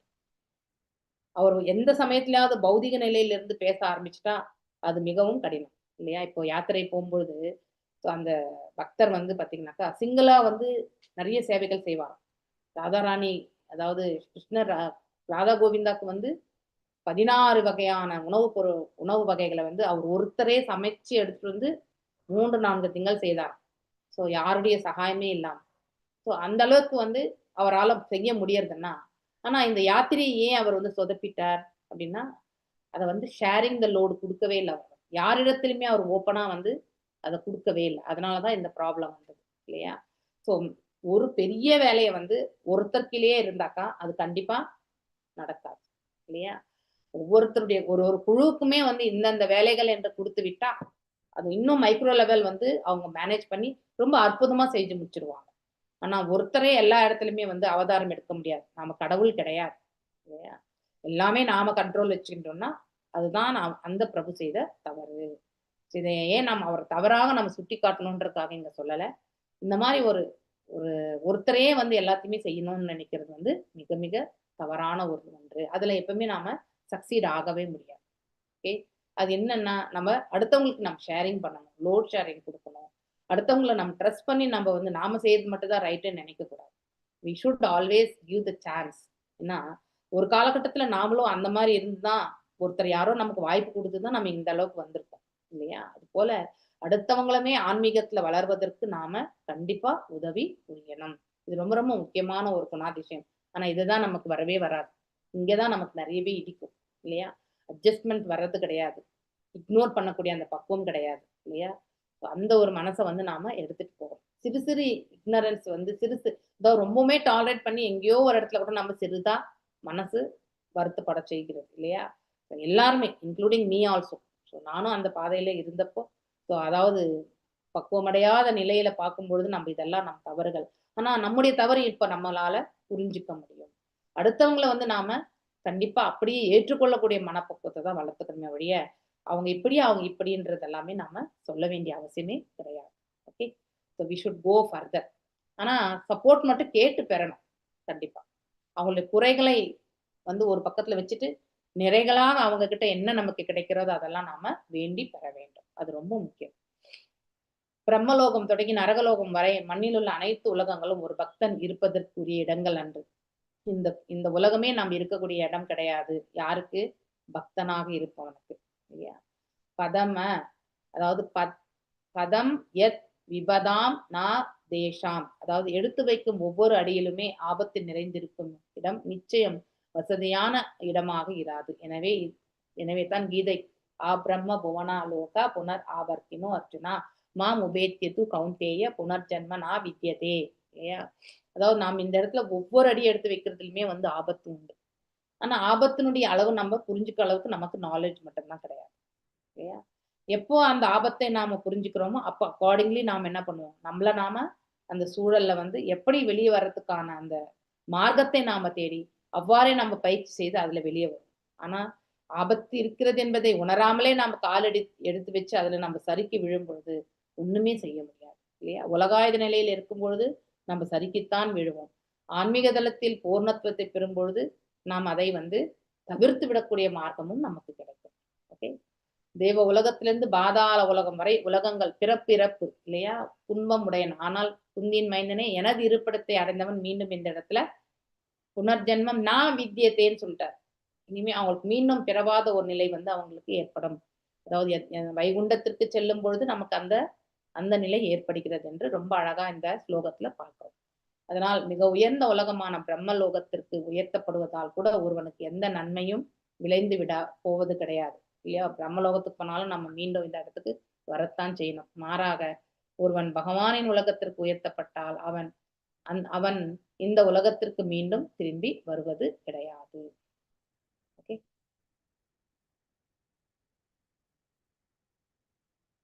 கிரகேஷ்வ அவிதாஷ ஷாபிபும்ஷாம் குசலஸ்கர்மணாம் மத்வார்த்தா யாதயாமானம் நாபந்தியா கிரகமதாக. பக்தி தொண்டினையும் புண்ணிய செயல்களையும் உறுதியுடன் செய்வோர் அவற்றின் பலன்களை இறுதியில் அடைவர். ஸோ நமக்கு புண்ணியங்களை நாம வந்து அனுபவிக்கணும்னு நினைக்கவே வேண்டாம். நம்ம புண்ணியங்கள் யாருக்குமே போகாது, நம்ம அக்கௌண்ட்ல தான் இருக்கும். அதுக்கேற்ற பலன்களை வந்து பகவான் கொடுப்பார். அதனால புண்ணியங்களை பற்றி யோசிக்கவே கூடாது. நம்ம செய்ய வேண்டியது வெறுமனே பக்தி தொண்டு தான். முழுமுதற் கடவுள் ஒருவரே என்பதை அவர்கள் நன்கறிந்து கொள்கின்றனர். ஒரு செயலை ஒருவன் செய்யும் பொழுது அதன் பலன்களை முழுமுதற் கடவுளுக்கு அளித்து விட்டால் இறை பணியில் ஈடுபடுவதன் மூலம் தன் வாழ்க்கையை கழிக்கிறான். இம்மனிதன் இல்லற வாழ்க்கையில் இருந்த போதிலும் கர்ம வினைகளால் ஒரு நாளும் பாதிக்கப்படுவதில்லை. இல்லையா? எத் கரோஷி யத் அஷ்னாசி யத் ஜுஹோஷி ததாஷி யத் யத் தபஸ்ய கௌந்தேய மத் குருஸ்வ மத் தத் குருஸ்வ மத் அர்ப்பணம் அப்படின்னு சொல்லிட்டு நம்ம 9.27 ஸ்லோகம் படிக்கிறோம் இல்லையா? அப்படிப்பட்ட ஒரு பாவத்தை கொள்ளணும். பகவானே சொல்றார், நீ எதையெல்லாம் செய்கின்றாயோ, எதையெல்லாம் வந்து தானமாக வணங்குகிறாய், எந்த தவங்களை மேற்கொள்கிறாயோ, எந்த செயலில் ஈடுபடுகிறாயோ, அனைத்தையுமே எனக்கு அர்ப்பணமாக செய் அப்படின்னா அதனுடைய பலன்களுக்கு நீ விழையாதே. நீ ஆற்றியிருக்கக்கூடிய கர்மங்களுடைய பலன்களுக்காக நீ வந்து விழையாதே. அவை அனைத்தும் எனக்காக ஆற்றப்பட்டவை அப்படின்னு எண்ணிக்கொண்டு நீ அதனுடைய பலன்களை என் பாதங்களில் சமர்ப்பித்து விடு. அப்போ பகவான் என்ன பண்ணுவார்? நம் பலன்களை எல்லாம் அவர் பாதங்களில் சமர்ப்பிக்கும் போது அதனால் ஏற்படக்கூடிய நன்மை தீமைகள் எதுவா இருந்தாலுமே, தீமைகளா இருந்தா நம்மளை ரட்சிப்பார், நன்மையா இருக்கும் பட்சத்துல அது நமக்கு பலன்களை கொடுப்பார். ஸோ நாம பலன்களை அனுபவிக்கணும்னு எடுத்துக்கொள்றதை விட நமக்கு ஒரு அத்தாரிட்டி கொடுத்தாங்கன்னா அது வந்து பர்ஃபெக்டா இருக்கும் இல்லையா? இப்போ நம்ம ஒரு இடத்துல வேலை செய்யறோம்னா, நான் ஒரு அக்கௌண்டண்டா இருக்கேன், ஓகே, சேலரி எல்லாம் போடுறது நான் தான் இல்லையா? ஆனா அந்த சேலரியினுடைய அப்ரூவல் அடுத்து வந்து டிரான்சாக்ஷன் வந்து பண்ணக்கூடியவங்க வந்து அந்த முதலாளியா இருக்கும்போது நமக்கு வந்து நமக்கு என்ன நன்மைகள் கொடுக்கணுமோ அந்த முதலாளி பார்த்து கொடுப்பாரு. ஆனா அதே நான் வந்து என்கிட்ட தான் இருக்கு எல்லாமேன்னு சொல்லி நான் எடுத்து அனுபவிச்சேன்னா அடுத்த நாள் நான் ஆபீஸை விட்டு கிளம்ப வேண்டியதுதான் இல்லையா? ஏன்னா அதற்கான பலனை நான் அனுபவிக்கத்தான் வேண்டும். ஏன்னா அந்த டிசிஷன் யாருது? என்னுடையது. ஆனா அதே அந்த முதலாளி வந்து எனக்கு என்ன கொடுக்கணும்னு நினைச்சிட்டு கொடுக்குறாரு பாருங்க, அது வந்து அவருடையது, டிசிஷன் மேக்கிங் இல்லையா? அப்ப எனக்கு கிடைக்கக்கூடிய பலன் வந்து நான் எதுவுமே எதிர்பார்க்காம செய்யும்போது அவருமே வந்து என்னிடத்துல எதுவுமே எதிர்பார்க்க எனக்கான நன்மையை அவர் கண்டிப்பாக கொடுப்பார். இதுதான் நிகழக்கூடிய ஒன்று. ஓகே, அப்ப இறைவனிடத்திலுமே நம்ம அவ்வளவுதான், நம்ம அனைத்துமே அவர் பாதங்களை சமர்ப்பித்து விட்டா அவர் நமக்கு எது நன்மையோ அதை பார்த்து கொடுப்பார். நமக்கு எது நன்மை தீமை கண்டிப்பாக தெரியாது இல்லையா? இப்போ இந்த காலகட்டத்துல அது நன்மையாக நமக்கு தோன்றினாலும் பிற்காலத்தில் அது நமக்கு என்ன தீமை விளைவிக்குன்றது நமக்கு தெரியாது. அதனால எந்த நன்மையும் தீமையும் நமக்கு புரிந்து கொள்ளக்கூடிய பக்குவம் இல்லை என்றால் ஆட்டோமேட்டிக்கலி அனைத்துமே இறைவன் தாள் பணிந்து அதற்கான மார்க்கத்தை அவரிடத்துல நம்ம வந்து கேட்டு பெறணும். அப்போ இறைவன் நமக்கு சைத்த குருவா இருந்து நமக்கு வந்து மார்க்கத்தை ஏற்படுத்தி கொடுப்பார். குருவிடத்திலுமே நாம் அவ்வாறுதான் ஆற்ற வேண்டும். ஸோ இந்த பணிவுதான் நமக்கு இருக்கணும் இல்லையா? கேட்கக்கூடிய தன்மை இருக்கணும். ஃபர்ஸ்ட் ஆஃப் ஆல் சிரவணம் இருக்கணும் நம்ம இல்லையா? சிரவணம் இல்லைன்னா நாம ரொம்ப கஷ்டம். இல்லற வாழ்வில் இருப்போன் பலன் தரும் செயல்களில் மிகுந்து பற்றுடையவன் ஆகிறான், இது உண்டு. ஆனா அதாவது அவன் தனது செயல்களின் பலன்களை அனுபவித்து மிகிழ முயல்கின்றான். ஆயினும் கிருஷ்ணரே பரம ஆனந்தராகவும் பரம எஜமானராகவும் இருக்கிறார் என்பதை ஒரு பக்தன் நன்கறிவான் இல்லையா? போக்தாராம் யக்ஞதபசாம் சர்வலோகம் மகேஸ்வரன் சுகிருதம் சர்வம் பூதானாம் இல்லையா? அந்த ஸ்லோகம் வருது இல்லையா? அனைத்தையுமே வந்து அனுபவிப்பாளர் யாரு? பகவான் தான். இதை நாம நன்னா புரிஞ்சுக்கணும். அதனாலதான் பக்தன் தான் இந்த இடத்துல எதையுமே என்ஜாய் பண்றோம் கஷ்டப்படுறோன்ற அந்த உணர்வு வந்து அவங்களுக்கு இருக்கிறதே கிடையாது. அவனே எஜமானன் என்ற எண்ணம் வந்து அவனுக்கு எப்பவுமே இருக்கிறதும் கிடையாது இல்லையா? முழுமுதற் கடவுளை எல்லாவற்றுக்கும் தலைவர் என்ற ஒரு பக்தன் எப்பொழுதும் நினைக்கிறான். அவனது தொழிலின் பலன்கள் பரமபுருஷ பகவானுக்கு அர்ப்பணிக்கப்படுகின்றன. இவ்வாறு உலகில் தன் மனைவி மக்களுடன் வாழும் ஒருவன் உலகின் மாசுக்களில் ஒருபொழுதும் பாதிக்காது கிடையாது. எப்போ பலன்களை நாம் இறைவன் பாதங்களில் சரணாகதி அடைந்து விடுகின்றோமோ ஆட்டோமேட்டிக்கலி அவர் நமக்கு நன்மைகளை மட்டுமே செய்வார். யஜ்ஞாத கர்மனோ அந்யத்ர லோகோ அயம் கர்ம பந்தனக தத் அர்த்தம் கர்ம கௌந்தேய முக்த சங்க சமாச்சரக. தனது செயல்களின் பலன்களை அனுபவிக்க வேண்டும் என்று முயற்சிப்பவன் வந்து கஞ்சனவன் இல்லையா? அதன் பலன்களால் என்ன நன்மை தீமை எல்லாமே அவன் தான் அனுபவிக்கணும். மாறாக அதன் பலன்கள் மற்றும் பயன்களை முழுமுதற் கடவுளுக்கு அர்ப்பணித்து விட்டால் அப்பலன்களில் ஒரு நாளும் சிக்கிக் கொள்வதே கிடையாது. ஏன்னா நமக்கு எது நல்லதோ அது மட்டும் தான் பகவான் கொடுப்பார். அவரிடத்துல சரணாகதி கொடுத்துட்டா இப்போ வந்து நம்ம நற்பலன்களை மட்டுமே பகவான் கொடுப்பார். ஆனா அதை நம்ம உணரக்கூடிய நிலையில இல்லைன்னாக்கா ஆட்டோமேட்டிக்கலி நம்ம இன்னும் பெரிய சங்கடத்துல இருக்க வேண்டியதை பகவான் நமக்கு காப்பாத்தி இருக்காருன்ற அர்த்தம். சில சமயத்துல நம்ம ஆற்றக்கூடியது எல்லாமே அவ்வாறு சமர்ப்பிக்கும் போது நமக்கு எந்த பலனுமே வரலையே அப்படின்னு நம்ம ஃபீல் பண்ணிட்டு இருக்கோம் இல்லையா? நல் மார்க்கம் எதுவும் கிடைக்கலையேன்னு கூட நம்ம ஃபீல் பண்ணுவோம். ஆனா உண்மையிலே நம்ம ஒரு பெரிய ஆபத்துல இருந்து கூட நம்மளை வந்து பகவான் ரட்சித்திருப்பார். அது நமக்கு தெரியாது. பலன்கள் இல்லை என்றாலும் அது நமக்கு நன்மையானதே அப்படிங்கிறதுமே நாம தெரிஞ்சுக்கணும். எந்த பலன் எப்பொழுது நமக்கு வழங்க வேண்டும் என்று பகவானுக்கு தெரியும். அதன் வழியே அவர் வந்து நமக்கு வழி நடத்தி கொடுப்பார். வெற்றியின் ரகசியம் கூட இதுதான். பக்தியில வெற்றி பெறணும்னா நம்ம எதையுமே நமக்காக செய்யக்கூடாது.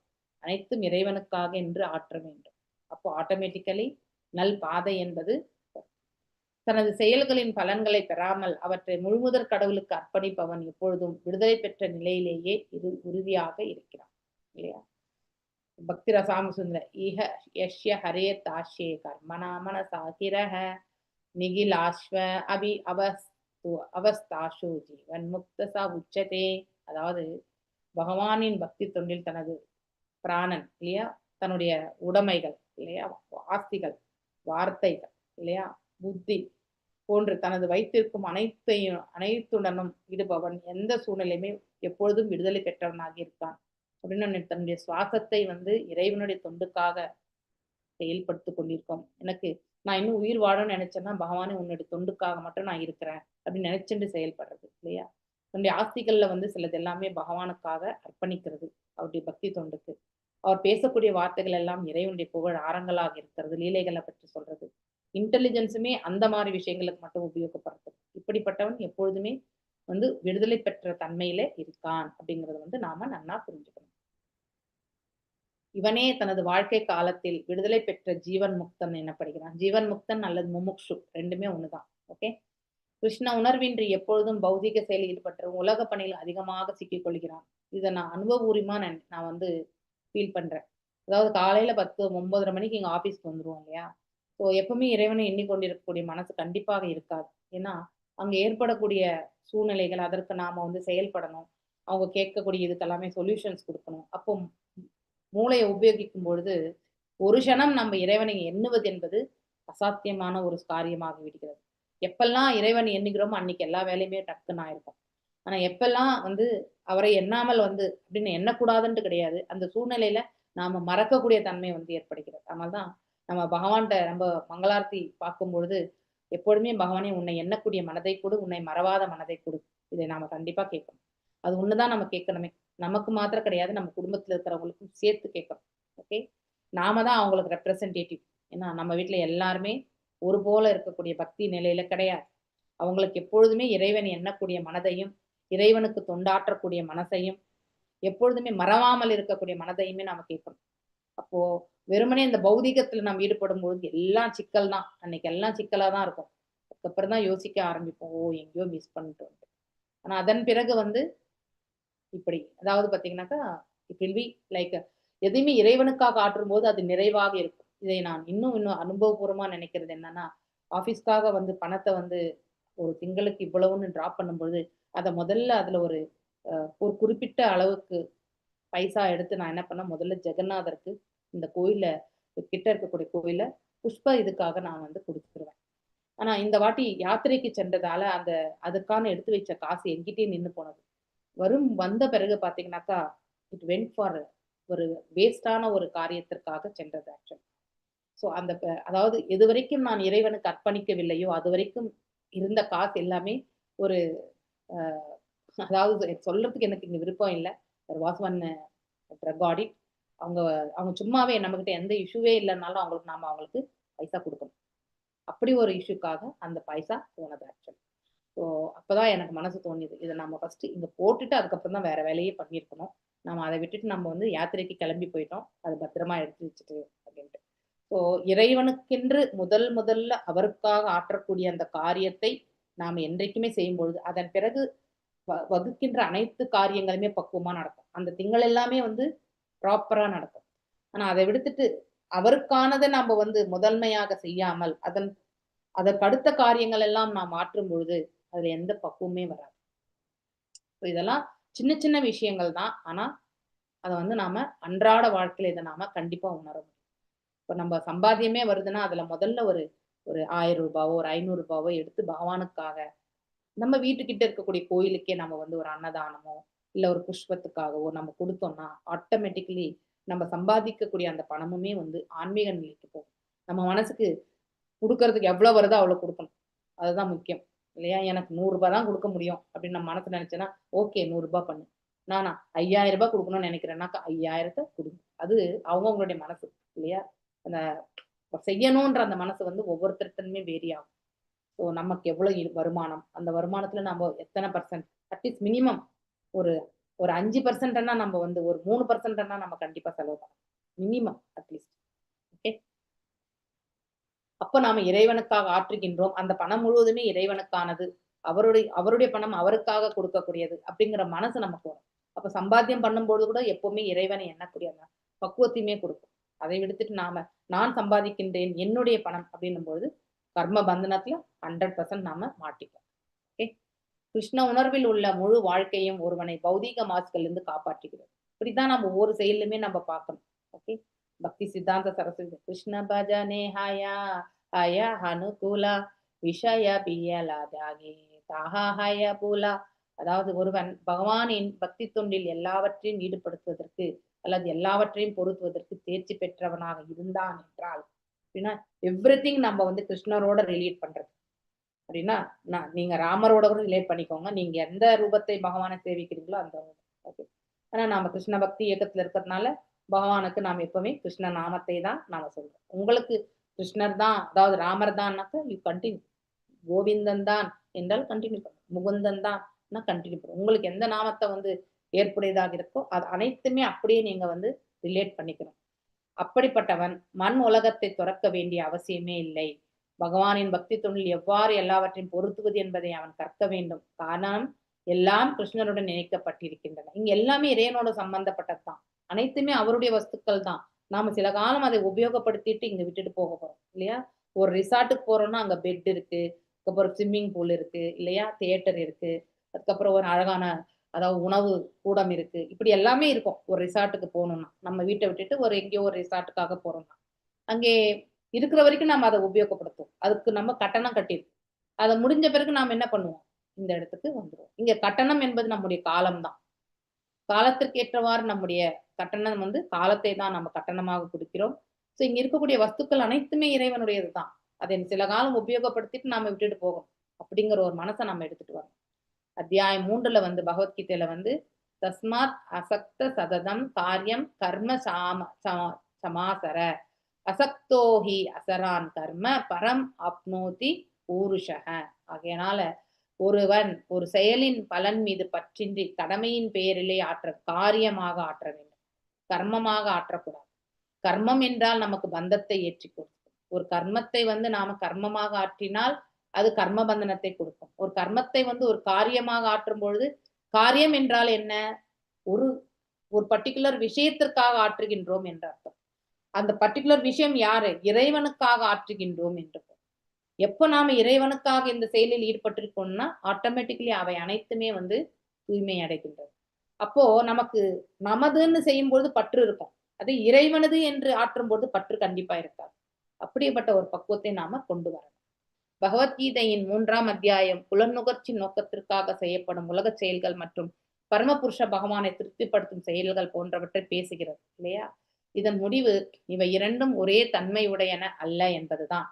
நம்முடைய சுய புலனுக்காக செய்யறது நம்மள பந்தப்படுத்தும், இறைவனுக்காக ஆற்றுவது வந்து நம்மள விடுதலைக்கான மார்க்கத்திற்கு இட்டு செல்லும். ஓகே, சோ இதை நாம புரிஞ்சுக்கணும்.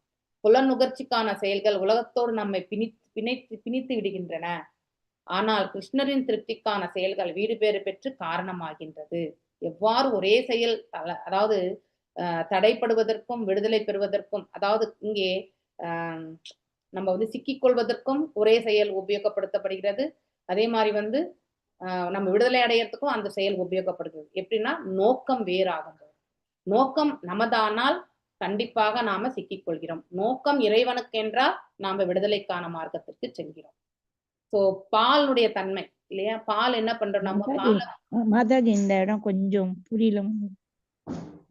அதாவது மத்ததி நீங்க ஒரு செயல் செய்றீங்கன்னா இந்த செயலுடைய பலன் நான் அனுபவிக்கணும்னு நினைச்சுட்டு நீங்க செஞ்சீங்கன்னாக்கா அந்த பலனை எதிர்பார்த்து செய்யும்போது நீங்க அந்த பலனுக்கு நீங்க கட்டுப்பட்டு அந்த பலனுக்காக நீங்க சொர்க்கத்திற்கோ நரகத்திற்கோ நீங்க செல்ல வேண்டியிருக்கும். ஓகே, ஆனா அதே செயல் வந்து அந்த பலன்களுக்கு விளையாம இது இறைவன் நமக்கு கொடுத்திருக்கக்கூடிய பிராப்தம், இது நாம பெற்றிருக்கோம், இந்த செயலை வந்து நாம இறைவனுக்காக ஆற்றுவோம் என்று எண்ணிக்கொண்டு நாம ஆற்றும்பொழுது நாம அந்த பலன்கள் அனைத்தும் இறைவனுக்கு போய் சேருகின்றது இல்லையா.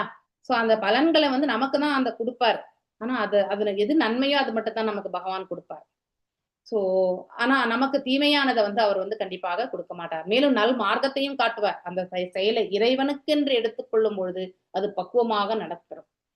சோ அப்ப நமக்கு அந்த செயலினுடைய பலன்கள் மீது பற்று கூட நமக்கு இருக்காது. அப்படிப்பட்ட ஒரு பாவத்தை நமக்கு ஏற்படுத்தி கொடுக்கும். சோ டிட்டாச்மெண்ட் என்பது நம்ம வந்து பற்றற்ற நிலையை வந்து பயிற்சி செய்ய முடியாது. நம்ம செயலாக்கத்துல தான் அதெல்லாம் கொண்டு வரணும். ஓகே, அவ்வாறு நம்ம செயல்படும் போது விடுதலைக்கான மார்க்கத்திற்கு செல்கின்றோம். ஒரே செயலை 2 விதங்கள்ல, ஒன்று பலன் கருதும் செயல்கள், ஒன்று இறைவனுக்காக அர்ப்பணிக்கக்கூடிய செயல்கள். சோ இறைவனுக்காக அர்ப்பணிக்கக்கூடியது எல்லாமே வந்து நம்மள விடுதலைக்கான மார்க்கத்திற்கு இட்டு செல்லும்.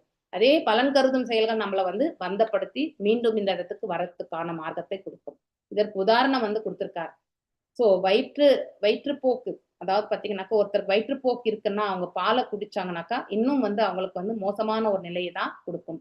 ஆனா அதே வயிற்றுப்போக்கை வந்து அதே பாலினுடைய இன்னொரு தரமா இருக்கக்கூடிய தயிர் மோரை குடிச்சாங்கன்னாக்கா அவங்களுக்கு வந்து அந்த அஜீரண சக்தி போய் ஜீரணமாகக்கூடிய தன்மையை கொண்டு வந்து கொடுக்கும்.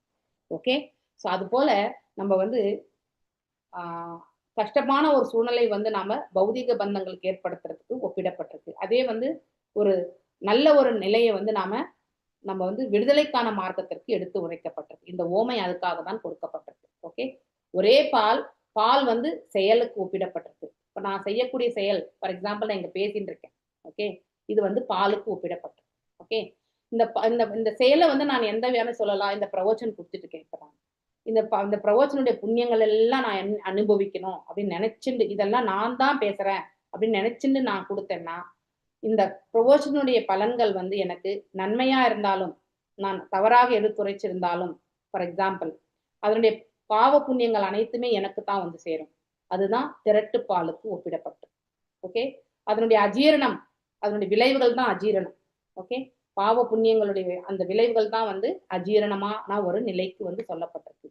ஆனா அதே வந்து இந்த பிரவச்சன் பகவான் எனக்கு கொடுத்திருக்கக்கூடிய ஒரு பரம்பரா கொடுத்திருக்க கருணை, இது நான் எதுவுமே கிடையாது, நிமித்த மாத்திரம் தான் இங்க பேசிட்டு இருக்கேன் அப்படின்னும் போது நான் இதனுடைய பலன்களுக்கு விளைவது கிடையாது இல்லையா? சோ எனக்கு அஜீரணம் என்பதே இருக்காது.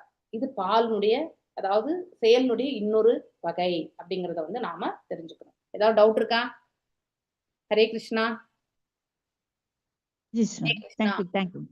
புரிஞ்சுதுங்களா? கர்மம், பால் என்பது என்னது? கர்மம். ஓகே, நம்ம செயல்படும் விதம், செயலை பத்தி சொல்றதுதான் பால்.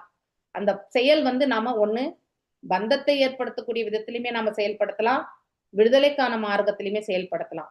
பந்தத்தை ஏற்படுத்துவது வந்து திரட்டு பாலுக்கு சொல்லப்பட்டிருக்கு. அதனால் ஏற்படக்கூடிய விளைவுகள் வந்து நம்முடைய அஜீரண சக்தி, உடல் உபாதைகளுக்கு, ஏன்னா அதாவது நன்மை தீமைகளை எல்லாம் நாம அனுபவிக்கணும்னு அர்த்தம். ஓகே, அதே வந்து ஒரு மோரு அடுத்து வந்து தயிரா எடுத்துக்கும் போது நம்ம உடலுக்கு வந்து நன்மையை கொடுக்கும் இல்லையா? இது வந்து விடுதலைக்கான மார்க்கம். அப்படின்னா நான் எந்த பலனையுமே எதிர்பார்க்காத செய்யக்கூடிய செயலுக்கு வந்து இது ஒப்பிடப்பட்டது. ஓகே, செயல் ஒன்று, செயல்படும் விதம் 2 அப்படிங்கறத வந்து அதுக்கு ஒரு ஓமையா இந்த இடத்துல வந்து சொல்லப்பட்டது. ஓகே, முழுமுதற் கடவுளின் அருளினால் பொருள் வளம் பெற்ற ஒருவன் அவ்வளத்தினை தான் கட்டப்படுவதற்கு காரணம் என்று நினைக்க கூடாது. இல்ல அப்படின்னா பக்குவமடைந்த பக்தன் ஒருவன் செல்வத்தில் திளைத்தாலும் அவன் அதனால் பாதிக்கப்படுவது கிடையாது. அதாவது இங்க என்னன்னா, ஒரு இறைவனுடைய அருளால் வந்து பொருள் வளம் பெற்ற ஒருவன் அதுக்கு வந்து அவன் கட்டுப்பாடு கிடையாது. அதாவது ஃபார் எக்ஸாம்பிள் என்கிட்ட நிறைய கோடிக்கணக்கில் பணம் இருக்கு, அந்த பணத்தை வந்து நான் எதுக்கோ ஒன்று செலவு பண்ண போறேன், அதுக்கும் எனக்கு சம்பந்தமே இல்லை அப்படிங்கறது சொல்லக்கூடிய அர்த்தம் தான். ஏன்னா இறைவன் வந்து ஆல்ரெடி அந்த மெச்சூரிட்டி, அதாவது பாத்தீங்கன்னா பக்குவத்தை நம்ம பர்ஃபெக்ஷன் வந்து அடைஞ்சிருக்கோம். எல்லாமே இந்த இடத்துல தற்காலிகம் தான், நம்ம வந்து உபயோகப்படுத்திட்டு விட்டுட்டு போக போறோம். ஆனால் அதன் மீது நம்ம வந்து பந்தப்படாம இருக்கிறது தான் உசிதமான செயல் என்று எண்ணக்கூடிய அந்த பக்குவம். சோ அதனால எவ்வளவு செல்வம் இருந்தாலுமே அவனுக்கு பாதிப்பே இருக்காது. ஆனா அதே வந்து பௌதிகவாதியா இருக்கிறவன் காசு இல்லைன்னாலும் அழுவான், காசு இருந்தா அகம்பாவத்தை காட்டுவான். சோ இது ரெண்டுமே வந்து உண்டு. இதுக்கு உதாரணங்கள் எல்லாமே கொடுத்திருக்காங்க. பிருத்து மகாராஜா, பிரகலாத் மகாராஜ், ஜனகர், இவங்க எல்லாருமே வந்து செயின்ட்லி கிங்ஸ். இவங்க எல்லாருமே அவ்வளவு வளத்துல இருந்துமே பொருள் மீது காலங்கள் வரும்பொழுது, ஏன் இப்ப பிராச்சீன பரிஷத் கூட எல்லாத்தையும் விட்டுட்டு போயிட்டார் இல்லையா? தன் பிள்ளைகள் வர வரைக்கும் கூட அவர் காத்திருக்கல. சோ அந்த அளவுக்கு டிட்டாச்மெண்ட். ஏன் பரிஷித் மகாராஜ் பாத்தீங்கன்னாக்கா 7 நாட்கள் மரணம் என்னும் பொழுது அவ்வளவு இந்த அண்டத்தையே, அதாவது இந்த உலகத்தையே ஆண்டார் இல்லையா? This world. இந்த பூமண்டலத்தையும் ஆண்டார் அவர் வந்து பரீட்சித் மகாராஜ். எல்லாத்தையுமே தன்னுடைய மகனுடைய பேர்ல வந்து, அதாவது அவனுக்கு மணிமகுடம் சுட்டிவிட்டு வெறுமனே ஒரு காவி உடைய கட்டிட்டு அவர் வந்து கிளம்பி போயிட்டார். ஸோ அப்படிப்பட்ட ஒரு மனசு இருக்கும். ஸோ அந்த மாதிரி ஒரு நிலையில இருக்கிறவங்க தான் பக்குவமடைந்த, அதாவது ஒரு நபராக கருதப்படுகிறது. எந்த நிலையிலுமே நாம இதை துறக்கிறதுக்கு போகணும். இப்போ இந்திரனுக்கு, அதாவது தேவர்களுக்கும் அசுரர்களுக்கும் சண்டை நிகழ்ந்த போது தேவர்கள் தோற்று போனார்கள், ஏன்னா அகம்பாவத்தால. அப்போ ததீச்சி முனியினுடைய அவருடைய எலும்பு, அதை கொண்டு வஜ்ராயத்தத்தை செய்து அதறிக்கொண்டு அசுரர்களை வந்து வதைச்சாதான் இந்திரன் தன்னுடைய பதவியை வந்து மீண்டும் பெற முடியும் என்னும் பொழுது ததீச்சி முனி கிட்ட வந்து கேட்பாங்க. அப்போ ததீச்சி முனி வந்து தன்னுடைய ஜீவனை வந்து அந்த உடலை விட்டு அவரே போக்கிக் கொள்வார். அதாவது அந்த உடலை விட்டு நீங்கி விடுவார். அதன் பிறகு அந்த உடல்ல இருக்கக்கூடிய அந்த எலும்பை வந்து விஸ்வகர்மா வந்து ஒரு வஜ்ராயுதத்தை பண்ணுவான். ஸோ அந்த மாதிரி நம்ம ஒரு எதையுமே நம்ம விட்டுறதுக்கான அந்த பிராணனை கூட விடுவதற்கு நாம தயாராக இருக்கணும். அப்படிப்பட்ட ஒரு மனப்பக்குவத்தை நாம கொண்டு வரணும். அப்பதான் இந்த உலக பற்றுகள்ல இருந்து நம்ம வந்து விடுதலை அடைஞ்சிருக்கோம்னு அர்த்தம். எது வரைக்கும் நம்ம பிராணன் எப்படி விடுறது, பயம், இதெல்லாம் நம்ம கொண்டு இருந்தாக்கா இன்னும் இந்த உலகத்துல இருக்கக்கூடிய அட்டாச்மெண்டோடு தான் உட்கார்ந்து இருக்கோம்னு அர்த்தம். மரணம் என்பது எல்லாருக்குமே உண்டு, எப்போ வேணாலும் நிகழக்கூடிய ஒன்றுதான். அதை வந்து ஸ்வீகரிக்கக்கூடிய அந்த மனசு தான் நமக்கு இருக்கும். நம்மளால ஒருத்தருக்கு நன்மைன்னா அந்த செயலை நாம கண்டிப்பா செய்யணும் இல்லையா? இப்படி அந்த அதாவது வேறுபாடெல்லாம் பார்க்க கூடாது. ஓகே, இம்மன்னர்கள் அனைவரும் சக்கரவர்த்திகள் இல்லையா? கடவுளின் விசேஷமான கருணை செய்யப்பட்டவர்களும் ஆகும். ஒரு பக்தன் பக்குவம் பெறவில்லை என்றால், சோ அவன் ஒருவேளை அவன் பக்குவம் பெறலன்னு வச்சுக்கோங்களேன், அவன்கிட்ட இருக்கக்கூடிய மொத்தத்தையுமே பகவான் எடுத்துருவார். ஓகே, அதாவது இந்த பக்கம் பக்தியும் பண்ணணும், இந்த பக்கம் பொருளையும் ஈட்டணும் அப்படின்னு எண்ணத்தை கொண்டவர்களுக்கு வந்து பொருள் மீதும் பற்று உண்டு, அடுத்து வந்து பக்தியும் பண்ணணும். ரெண்டுமே வந்து ஒரே சமத்துல போகாது. அதாவது பொருளை வந்து ஈட்டினால் இறைவனுடைய அருளால் என்ன வருகிறதோ அதை கொண்டு நம்ம வந்து இருக்கணும்னு நினைக்கக்கூடிய அந்த நிலை, அடுத்து பக்தியில முன்னேறு, இப்படிப்பட்ட இதுதான் இருக்கணுமே ஒழிய அதை விடுத்துட்டு இதுலயுமே நான் நிறைய சாதிக்கணும், இதுலயுமே நான் நிறைய சாதிக்கணும்னு நினைச்சா கண்டிப்பா முடியாது. அப்படிப்பட்டவங்களுக்கு வந்து எல்லாத்தையுமே வந்து பகவான் எடுத்துருவார். பௌதிகத்துல இருந்து ஃபுல்லா வந்து ஜீரோ ஸ்டேட்டஸ்க்கு வந்து கொண்டு வந்து கொடுத்துருவார். ஏன்னா இங்கேயுமே அட்டாச்மெண்ட் ஜாஸ்தி இல்லையா? பக்தியிலுமே நிறைய பண்ணணும்னு ஆசை, ஆனா இந்த இடத்துல பொருளுமே வேணும்னு நினைச்சாக்கா ஏதோ ஒண்ணுதான் நம்மளால முடியும் இல்லையா? ஸோ அதனால அவங்களுக்கு வந்து இறைவன் எடுத்துக்கொள்வார் என்று இந்த இடத்துல சொல்லப்படுகிறது இல்லையா? ஸோ யஷ்யாஹம் அனுக்ரஷ்மாமி ஹரிஷ்யே தத் தனம் சனை, எனது பக்தனின் வளங்கள் அனைத்தும் எடுத்துக்கொள்வதன் மூலமே என் முதல் கருணை அளிக்கப்படும். அதுதான் மர்சி அப்படின்னு சொல்றாங்க. ஓகே, அதுதான் மர்சி.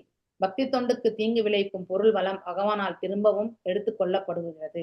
மாறாக பக்தி தொண்டில் பக்குவமடைந்த பக்தனுக்கு பௌதீக வசதிகள் அனைத்தும் அளிக்கப்படுகிறது. அப்படின்னா எப்படி இதை உபயோகப்படுத்தணும்னு தெரிஞ்சவங்களுக்கு செல்வம் இருந்தாலும் ஒன்றுதான், இல்லை என்றாலும் ஒன்றுதான். ஆனா எப்படி உபயோகப்படுத்துறதுன்னு தெரியாம இந்த பக்கம் பக்தி அந்த பக்கம் பொருள் வளம் என்று போறவங்களுக்கு இப்படி, அதாவது ஃபுல் அண்ட் ஃபுல் கருணை புரியணும்னாக்கா பொருள் வளம் இருக்கிறவர்களையும் இவன் வந்து கண்டிப்பா இதை விட்டு வரப்போறது கிடையாது, இதோட தான் மூழ்கி இருப்பான், அவன் வந்து கண்டிப்பா நம்முடைய சேவைக்கு வந்து சேரணுன்றதுக்காக மொத்தத்தையுமே வந்து எடுத்துருவார். ஸோ இதுதான் வந்து இந்த ஸ்லோகத்தினுடைய விளக்க உரை இல்ல பிரபுபாதர் அவர்கள் நமக்கு கொடுத்திருக்கிறது. இதோட நான் இன்னைக்கு நிறுத்திக்கிறேன். இன்னைக்கு ரொம்ப லேட்டு டைம் எடுத்துட்டேன். வாஞ்ச கல்பத ஆரோபியஷ கிருபா சிந்து தேவச்ச பதிதானாம் பாவனேபிய வைஷ்ணவேபியோ நமோ நமः. அனந்த கோட்டி வைஷ்ணவ விருந்த கி ஜெய். நாம